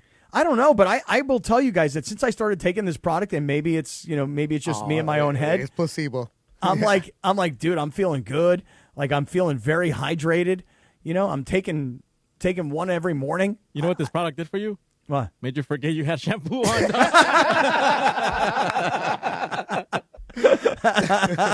And made you forget how to bet horses. You didn't win anything. Yeah, I know. Can I have the form right now? Please, feel free. All right, so you mentioned Billy Ray. Mm-hmm. And I was texting with you, and I'm pretty sure you guys talked about this last week. But I wanted to say something about him. didn't know him, never met him. I only heard him from what you were telling me about how great a guy he was. And I was texting with you over the weekend. And please don't repeat what I was saying to you. That's between you and I. But I grew up listening to sports talk radio like a lot of people. And I knew of your show when I first started listening when I was going to college. And I would hear your show would bleed into LA, right? And it was Scott and Billy Ray, right? And I was like, who are these guys? Because it was, Big Boy was cool in the morning, but I want to hear some sports, and I would listen to you guys. And I'm not kissing up, Cap, but you, I guess would say, would be some of the inspiration of why I want to get into this crazy business, because you guys sounded like you were having so much freaking fun. And I didn't hear your show all the time, and I could tell you were the guy, right? That you were kind of poking him around. And I didn't know him as a football player. I just knew him as the radio host. And he sounded like you guys were brothers. And I thought you guys were actually related or old teammates or something like that. I didn't know how it really worked, the dynamic, because I was like, 18, 19 listening to you guys. But you guys sounded completely different from everybody else that was attempting to do sports talk radio. And I was like, if I ever do work in this world, at that time I thought I want to be a lawyer, right? I would love to be like, damn, how they're having fun. And I kept thinking this. How is it 6 a.m. and these guys are so wide awake right now? They're so much fun right now. And you guys had, I don't want to say it's a morning zoo because that'd be an insult to the morning zoo. You guys had fun being with everybody involved. And then you listened to the other shows and it was like, here's my opinion. Nothing against Hacksaw, right? But it was just, you were all encompassing, bringing everybody together. And I didn't know anything about him until I started working with you. And you would tell me a little bit of the stories of what he was going through. But the outpouring of support and the tributes that you had from everybody in the business and what he meant to the community, I'm not making this up when I say this. I hope we all get remembered like that, and the tributes that he had and people, and the impact that he had in people's lives and community. And he really did feel like he was like your uncle, your brother, coming through your radio every day. Well, thanks for saying all that, Beto, because I'll tell you something, man. It's the thing that's been hard for me is thinking to myself, 64 years old. Football gave him this life of some money and some notoriety and, a wonderful family. But 64 years old, football, if it gave him all of those things, ultimately didn't it really take about 20 years from his life.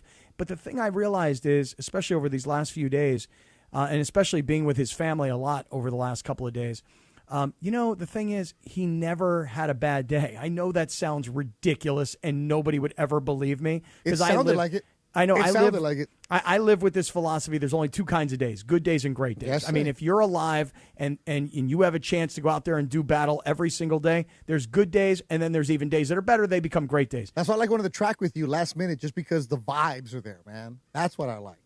This gentleman right here, Billy Ray Smith, this guy never knew a bad day, and because every day he literally thought his wife was the most beautiful woman on the planet. And I would say to him, I go, Billy Ray, listen, no offense. Your wife's good looking. I got it. She's an attractive lady. There are plenty of other women out there that are less attractive, and there's plenty of women out there that are more attractive. But he was like, nope, she's the most beautiful woman in the world. I was like, and it bothered me because he was so positive about everything. Because a lot of those positive people are corny or /fake, right? Yeah. Where it's like, that's an act. We work with a lot of them where it's like, hey, everybody. And then they turn off. They don't even know a damn thing. A lot of TV people are like that. That dude just, again, never met him, but he sounded genuine. And I was happy to see all the support that he got. Yeah, it's pretty cool, man. It really is. And, it's just unfortunate. It's sad. But yesterday, again, here we were out at the track. I brought his wife and his mother-in-law and his two sisters that happened to be in from Arkansas. And the four of us went to the track yesterday and Rachel. And we had a great afternoon and we had so much fun. And then they had this tremendous tribute to him right before the fourth race. And, people were coming up to her and they were just wishing her condolences. And so it was just, it was really an amazing weekend. And then we get to that last race. The horse is called News at 10. Come on now. And she's an anchor woman for Channel 10, the ABC affiliate down in San Diego. And we're like, we got to bet on that horse. And again, the only thing that bothered me was the horse was 5-1, Beto, and then the gates opened and he dropped to 2-1. Well, hey, Billy Ray was the favorite. Got to be the favorite, right? Yeah. Although he always loved the long shots, man. We had this. Oh, the great horse. Come on now. There was a year, you'll love this. You ready? There was a year the Kentucky Derby was happening, and I was going to Vegas for the Kentucky Derby, and he said, here's $100, put it on the longest shot on the board. So I'm standing there in the betting line, and I'm like, should I even make this bet, or should I just keep the $100? I'll put the $100 in my pocket. Yeah. There's no way this horse can win. The horse is 50-1. Well, don't you know, because this guy was the luckiest guy on the planet. Don't you know that up the rail comes this jockey, and I think his name was Calvin Burrell. You'd have to fact check me, right? On a horse called Mind That Bird. Mind That Bird. Oh, yeah. Beto, 50-1 in the Kentucky Derby. And thank God I took that $100 that he gave me and bet it, because it paid 50-1. It paid $102, and he had it 50 times. So it paid like $5,000. And I walked back into the studio on Monday morning, and I threw down the $5,000 on the table, and I go, here's your $5,000. Been carrying it around in Vegas with me all weekend. But I was this close to not making that bet, because I thought the horse has no chance. So I'll just keep the $100. What would you have done if the horse comes in, you didn't make the bet? Would you have paid it off? I'd have probably. Like, hey, man, Cap, I told you, that's you. Yeah. Come on, you owe me $5,000. I would have been like, sorry, man, I never got to the betting windows. Here's your $100 back, you know? No, you got to give him something. Yeah. Hey, by the way, you're going to give Marcus 90%, right? No. Oh, by the way, I've gotten a bunch of tweets from people saying, hey, listen, you guys are way off here. If I pay for the entire team and then give Marcus 50% of the winnings, I'm doing Marcus right. People are on my side on this one. You guys are just trying to take from me. Yes. I don't know what the deal is here. So what do we do here? You're leaving us for a week. I know. So and I didn't want the week off, but they're forcing me to take the week off. Don't start. No, Don't Bergie's start. forcing me. By the way, we have some Angels breaking news. Let's go to our Angels breaking news desk, Gregory Arthur Bergman. The Angels are trading away outfielder Joe Adell to the Cleveland Guardians. Wow. So that is another move that the Angels are now making. They have now traded away Adell, Jose Soriano, their best pitcher, Logan O'Hoppe, who was a very highly touted prospect for them at catcher, and a few other guys. So they are trying to move on and start anew. They're just taking on prospects from everywhere. Okay. I know they got Nacho Alvarez from the Braves earlier for a left-handed pitcher. Now if they could just get rid of Artie. No, I'm going to give Artie credit on this one. He's letting John Mozeliak make moves. No, that is true. So he's getting out of the way. Because this is some stuff that Perry wasn't doing. So Mozeliak, but he's only in here interim. So he's cleaning the house right now. But you watch any Angels game, and I say that, and stop. people are laughing, right? Exactly as you would do. Like, what do you mean you're watching an Angels game? Let me rephrase that. You're watching a play on social media from an Angels game, and all you hear in the background are the fans going, "Sell the team, sell the team." Tarps off. Oh yeah, an usher's telling you, "No, you can't do this." Heck, even at the Lazy Dog right there by Angel Stadium, they don't even have the games on there all the time. Like, there's always the replay going on. Mm-hmm. They'll change it. They'll change it. Guess what, Cappy? In about a month, we'll be at the Coors Light chill deck. Yeah, chill we will. zone. Yeah, we've got a bunch of Angels games coming up where It's we're still going to be. It's still good fun. It's still good fun out there. Take you and I are going to share that brat. You want to have the brat? Yeah, we do Not every the year. dog? I know, but I like that. I like their dogs out in that Coors Light chill zone. All right, we'll dress take them up. Let's take a timeout. Yeah, you want 90-second timeout. Then we'll do the Lindsay segment with Gregory Arthur Bergman. That's next on the Sedano and Kap Morning Show in the digital hour on ESPN LA. Mason and Ireland, the OGs of LA sports talk. I still think that there is just some sort of collective amnesia of what the Lakers were before LeBron got here. Okay. Seriously, don't okay me. You're about to dismiss me. I am dismissing. Don't dismiss me. Look, that's a take. That's called a take. I know, but I hear this take. Mason and Ireland, weekdays at noon on 710 ESPN, the ESPN LA app, and on YouTube.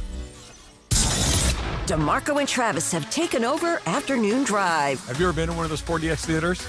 The one at Disneyland for I Shrunk the Kids? Yeah, same idea. Yeah, that. Weekdays starting at 3 p.m. The one right here, the theater here, is a 4DX. Is it really? Yeah. Oh, I didn't know that. And I went over there to watch a movie one afternoon when I was doing the morning show, and I had something later that day, so I'm like, I'll go see a movie. I had no idea what it was, and I just went, and all of a sudden the seat starts shaking, and water starts squirting around. Smells. And the smells and the fog and all this other stuff. It's wild. They put smells? Yeah, like scents. So let's say you're entering it's an ocean scene. You can get like the scent of salt water in the air. Like they pump it into the room. It's They're not going to pump locker room smell, right? Well, they could. They're going to pump funk? I don't know. No, that's, you know what I'm saying? I can drink the movie, but I mean, if you can put good smells in, you can put bad smells in too. Afternoons with DeMarco and Travis starting at 3 p.m. on 710 ESPN, the all-new ESPN LA app, and live on YouTube. Mornings on ESPN LA will never be the same. Quack, quack. I get parents telling me all the time that the kids in the car love the quack. They're now into the quack, quack. Listen, I am a role model for the youth of America. Oh, we know that. The Sedano and Kap Morning Show is on. Back to Sedano and Kap. 9:39 on a Monday. Exactly right. It is Beto Week. It's Beto Week. On the Sedano and Kap Morning Show. Time for Radio Tinder. Time for the Lindsay segment. We do it around 9:30 or so. Bergie's sitting in, but we like to play a TV theme. To me, the greatest television show ever made, The West Wing, and he turns 85 today. He played President Bartlett. Martin Sheen, happy birthday. Happy birthday, Marty. I don't know if anybody's ever called him Marty. No, you don't think people call him Marty? I think he's Martin Sheen. Yeah, I think his close friends call him Marty, though. I call him Ramon. You can follow her at Lindsay Baseball on Twitter, Instagram. Yeah. She's not here, though. Greg Arthur Bergman is. Time for the Lindsay segment. When you said that, I was about to say, gosh, have we not spoken to her all day? Thanks to Hernandez Wholesale Flooring. Summer's here. Before your next barbecue or family gathering, upgrade those old floors with Hernandez Wholesale Flooring.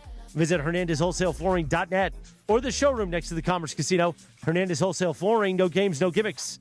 No sale beats wholesale. Take it away, Bergie. Thanks, Morales. All right, so I was scrolling Twitter looking for all the deadline deals, and Merriam-Webster Dictionary somehow came up, and it says, and I don't like this in one bit at all. It says a single piece of confetti is called a confetto. Spaghetti, a single piece of spaghetti is a spaghetto, and one piece of graffiti is graffito.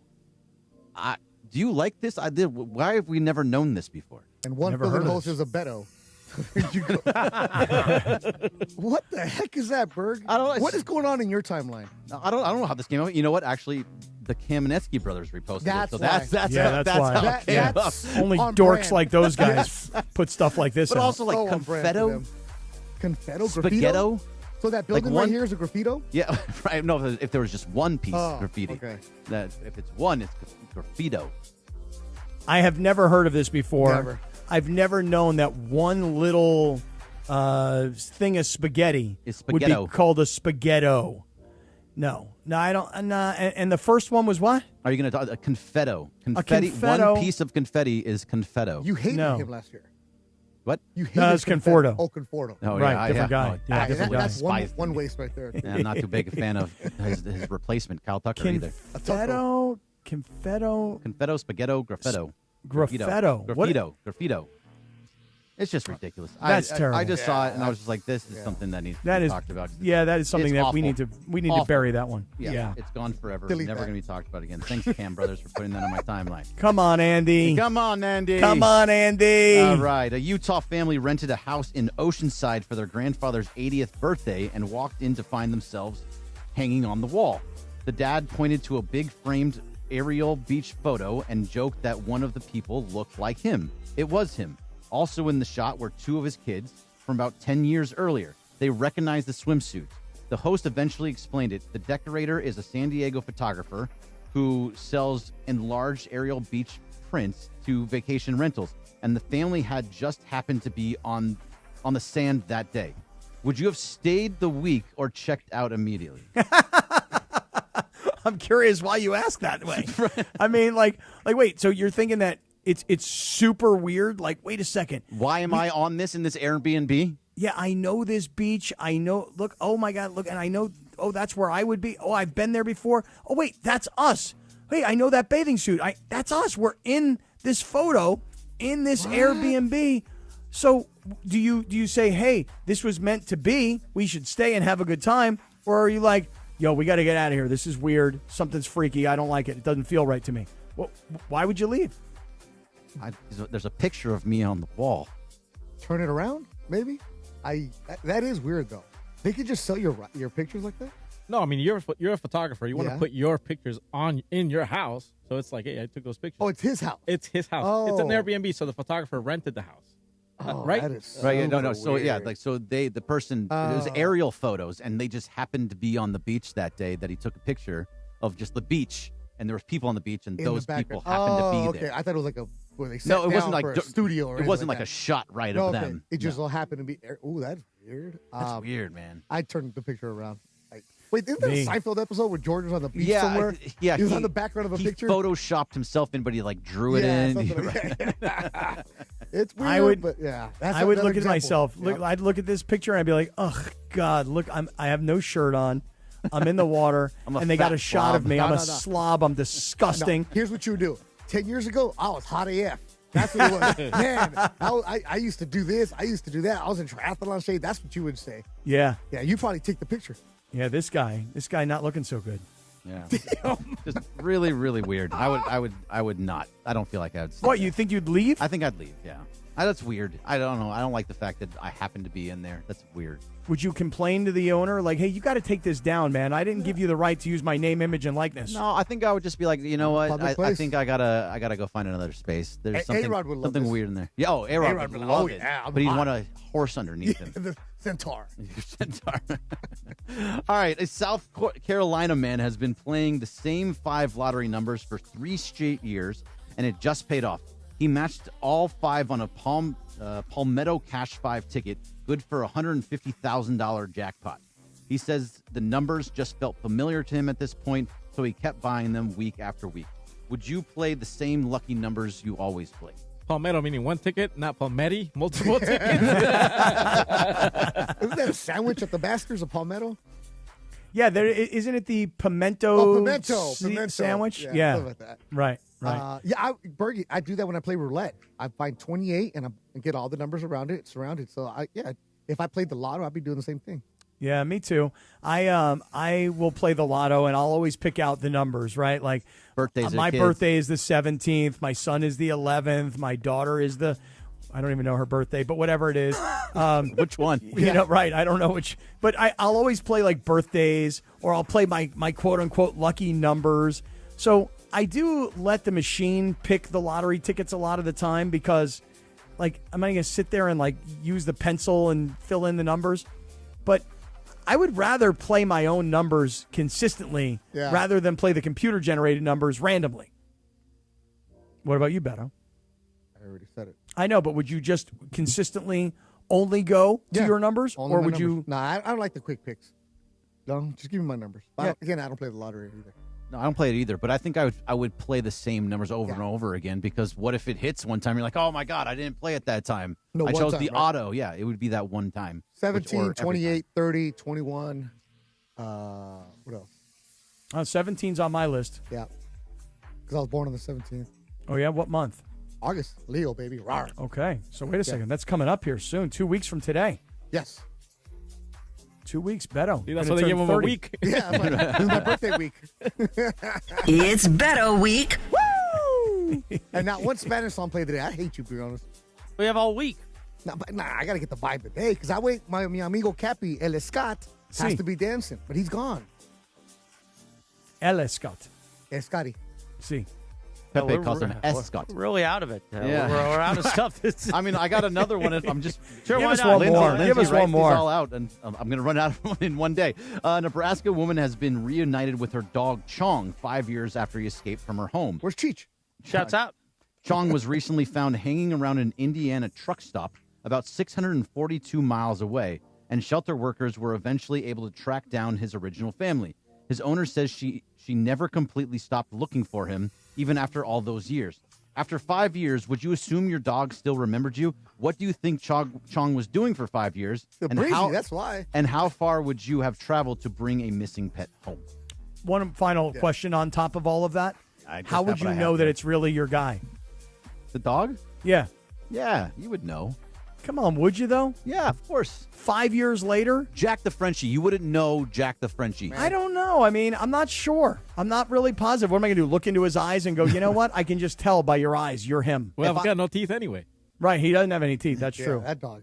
Like, if I saw Lola 5 years from now, after not, I would know what Lola looked like, my dog. Really? Well, you got to give it up. Absolutely. You got to give it up to that dog. That's a resourceful-ass dog, right? Right. I mean, that dog's been out there eating what? Garbage? Like little vermin? If you're at a truck stop, that dog has been in the streets, man. Oh, yeah? He's been working with Large Marge all over the place. It's been going all over. 5 years later, though? That's crazy. And you're sure it's your dog? You have to be. Because it's your dog. And how'd she find this dog? It came back. It was found in an Indiana truck stop, like 650 miles away. How'd they reunite? The truck stop owner found it. I think it probably had a chip. Come on. Oh, a chip 5 years later? I mean, the chip doesn't go bad. How come they didn't get if the dog has a chip, they couldn't find the dog faster than 5 years? You're asking me questions. I don't know. I don't know the story. I just read what Lindsay put on here. Well, this is what I usually do to her, too. I ask her questions. She gets frustrated. That dog, whatever. Get a new dog. Need more Lakers talk in your life? There you go. Sure do. Win. The ball knower extreme, Geeter McGee, is back tonight solo at 6 p.m. ESPN LA. Hey. Geeter at 6 p.m. Lakers talk on 7:10 a.m. The all-new ESPN LA app. Is this the team we are seeing going into the season, or is there another move coming? Discuss it tonight on Lakers Talk with Geeter, the one and only ESPN LA. The Golden Schwans.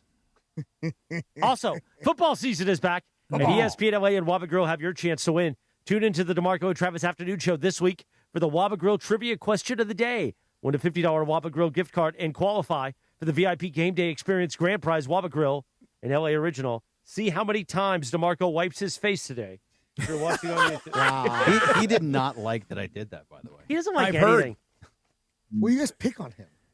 Listen, about 6 years we won't have to worry about 6 years?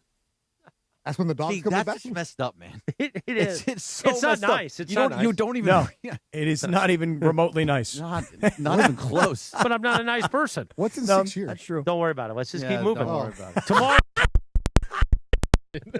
Hey, forget Keep about moving it. along. Hey. Keep moving. All Just keep the thing right, moving. big pussy. Be positive. Oh, Huh? yeah, Vincent Pastore, Big Pussy, died. Yeah. We just were celebrating his 80th birthday, but he passed away over the weekend. Shame. Yeah, I didn't know he didn't become an actor until he was in his 40s. Yeah. He's in all kinds of other stuff. That's too R.I.P. bad. Oh, you're playing the Good Vibes music? Well, Highway to Heaven. It's time for our calendar of the day. Don't sweat the small stuff. From Monday, August 3rd, 2026. After you say DeMarco's. I didn't say anything. Think of your problems as potential teachers. By the way, I told him that the other day to his face. He was more stunned. He didn't really know what to say. Common. You told him that he only had, 6 years? Why are you repeating things? Well, because you said that. I just want to make sure I was clear. People can go back and listen all the time. Well, yeah, I know. I'm not worried about it. Because I didn't really say anything wrong.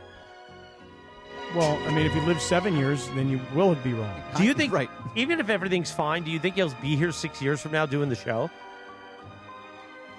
I don't know. Will you be here in 6 years?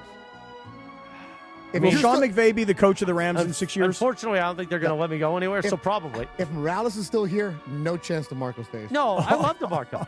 Actually, he doesn't love you, though. No, he's fine. The most fun I have on Lit is usually their show, is DeMarco and Travis. You torture those poor guys. Oh, yeah. No, I like it. I was watching the other day when you made your announcement Oh, about how every great was that? Rams game. Oh, and how great. Travis. Oh, he was miserable.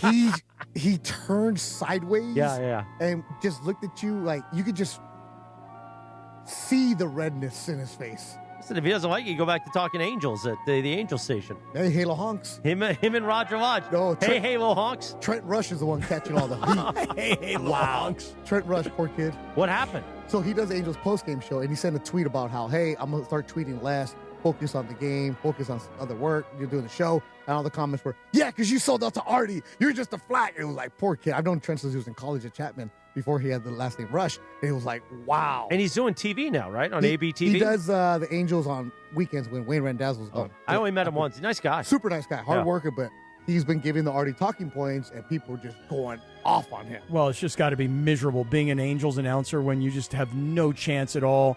The fan base hates the ownership. The stadium is empty. You know, it's just the owner unfortunate. owns the station, and you have to be careful what you say. Of course. Yes. Because they will let you know immediately. Phone call. Oh, yeah. You'll be broadcasting from a closet before you know it. Listen, that's why we're independent. I mean, we have partnerships, but we're owned by Good Karma Brands. We're not owned by one of these teams. That's why Vassay, they tell him, the Dodgers tell him how to press his Dockers, man. No, Vassay goes after people, man. But what does he do? He does. He's friends with all the players. He's buddy with them. Vassay does a good job, man. I like Fasay, but he's a honk in his own right. He rips into the team. And when? He does. Well, you don't even listen. So Well, wait, why would you rip into the team? What's to rip into? Well, that is true. Yeah, there's not a lot to rip into. So, and by the way, get ripped for ripping the team. we're an Angels affiliate. We're not the actual Angels flagship. No, right? that is true. We are an So affiliate. there's a different. We are a partnership, but Artie doesn't own us. Exactly. Nobody owns you, Jack. Thank God. Well, yeah, actually, a few people do. Sam Pines, Evan Cohen, Craig Karmazin, Steve Politziner, they own me. Evan still talks to you after all the TV he did? Yeah. Oh, my goodness. We were actually... The casino. Everett's face is all over the place. Saturday mornings, Jesus. I usually get like nonstop Evan emails and texts on Saturday mornings. And I'm up working on the Clapper stuff before I go play golf. That's like the Evan time. He's up early, just letting it hang in his compound. By the way, I'm going to start something at 10 a.m. now every day. Yeah, I what told you can do? Bergie on Saturday and Tommy, I'm out of here. I'm going to go walk to Whole Foods and get lunch early. It's a great idea. I gotta You go. should. I need to It's a walk great for a idea. couple You need to miles. cleanse. You Yeah. absolutely should. Very much should do that. Absolutely go walk. Yes. Yes. Clear it out. Cleanse it all, baby. Right. And the way things are going, I might have to join some of the folks and poop on the street. Oh, really? Well, listen, you could do what I do. You try and figure it out because it smells to high hell. Yeah, I it's swear to summertime. God, the streets of downtown LA. Just take a bag. I mean, I like it when the streets smell like weed, not like duty. Hey, the streets of downtown San Diego, same way. Yeah, there no, are it's streets bad. just Yeah. like that. That's right. When I went We to played that. the song like 6 times already. We'll start it again. We're on the Greg highway. whistles in the We're on the highway to hell right now. We got 4 more days with Beto. We're gonna torture this kid. Oh yeah. He's gonna on Friday I won't be here, but on Thursday he's gonna be like, thank God Morales is gone. No more duty. No, because you bring energy. Because and light. Sedano's gonna hit you hard. Well, here's the thing. Friday with Sedano will be he'll hit you hard for the first segment, and then the rest of the show he'll just be answering emails. Well, he's busy. He's got college football before you know. Are you typing the dictionary? By the way, I worked with one of the guys on Sedano's crew this weekend. Yeah. One of his audio guys. Mhm. He's like, hey, I know you. And I'm like, okay, yeah, we're working together. He's like, no, I work ACC package with Sedano. Oh, nice. And every now and then they'll hear Sedano talking about the radio show. Right. Like when he's broadcasting whatever in the meetings and stuff like that. He's like, oh, man, we love George. He's great. He's great. He's great. So everybody's listening, Cappy, even in the ACC. You know that. You know that's the truth. Yes. All right, let's start over. Start over. 7. 7-11. Time for our Don't Sweat the Small Stuff calendar of the day from Monday, August 3rd, 2026. Think of your problems as potential teachers. Whatever problems you are dealing with, chances are they could be thought of in a softer way that includes a genuine desire to learn from them. When you hold your problems in this light, they soften like a clenched fist that is opening. What? All right, everybody, have a good show. What the hell? You need a walk. I You didn't need say a walk. it's in No, here. That's not a real one. You That get is to not a real August one. 3rd, and they're running out of material. You By know? the way, at the top of the hour, I was clinching. I can't believe it's August 3rd. I know. Can you believe it's August 3rd? So fast to get I to mean, August come on. 3rd. Just Like the a other fist. day, it was July 1st. I mean, for real. Time for the Dealer's Choice Real Deal. Thanks to boy. Seller's Advantage. Want to sell your house before you call an agent? Call Seller's Advantage. They'll buy it as is with a competitive cash offer. No repairs needed. They make selling easy. Call 888-390-AS-IS for a no-obligation offer or visit sellersadvantage.com. Providence Realty, DRE 01915212, Cappy. I just want to say one thing to everybody, because, Beto, a lot of times you'll want dealer's choice. I'll hand it off to you if you'd like it, but I want to say this. Of all the things that you've done today, the birthdays, Martin Sheen, or the national days, National Big Forehead Day or National Nut Day, nobody, Grab your nuts day. Grab your nuts. Grab your nuts day. You mean to tell me nobody wished my boyfriend Tom Brady a happy 48th birthday today? No, nobody. Why? Because only you care about him. We all love Tom Brady. No. Tom Brady's an American treasure. No. Oh, yes. No. Yes, we love him. Lindsay's we, not here to hear the Dracula, but you know we would. We love him so much that we even accept the fact that he'll give the finger to one of the Paul brothers. That's another reason I don't like at the World Cup in SoFi. I mean, come on. Yeah, you love him so much, you wait till the end of the show to talk about him. Well, I just wanted to wish him a happy birthday. You barely remember something. It probably popped up somewhere. Yeah, maybe you're right. He moved the paper. He saw it right there. Do you think when I get to Whole Foods at 10:30, they'll have the chicken breast out already? Oh, for sure. Oh, they got the hot bar going. By the way, you should get that little pork dish they have. I don't It's want got pork. Oh, no, it's good. It's No, really I want good. chicken and eggs. Chicken's and some good. veggies. The eggs are good. Okay, vegetables will work for you as well. Yeah, they'll have the hot bar going. Beto, you got a dealer's choice?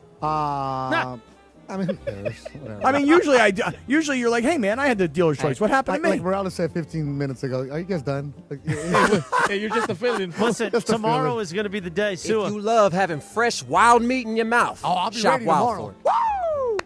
Poor Sua. Yeah. First off, Poor we gave Sua. him a lot of. We tried him once in this shift, and he was half asleep for the first 2 hours. Yeah. This is a hard And he was shift to do. cold. Not because it's just there's so many voices, so it's hard for him. Remember, you've been throwing him with Mason at Ireland a lot. So He's with Mason today at training camp. that's a different kind of show. You Then come he's here. staying at East Central tonight. Good. So you come here to the morning show. I'm going to find his room. Oh no. Oh, you are, huh? What did I do? You are? I knocking think on he's the in door. room 926. I think that's his room. Can you imagine if he walked into his room and there I am? Hey, Sua. Laid out in his bed. Just with a the middle towel. Yeah. And you say to him, hey, happy grab your nuts day, pal. Welcome to the room. You By know, the way, like, just totally freak him out. I don't think the middle towel's enough for Sua. You know what I mean? No. That probably Polynesian heat, man. Yeah, probably not. Thought tomorrow, All right. Cappy. Hey, but here's my dealer choice. Oh. Fantastic show tomorrow, Wednesday with Sua. Mexican, Samoans, partying together. Let's go. All right.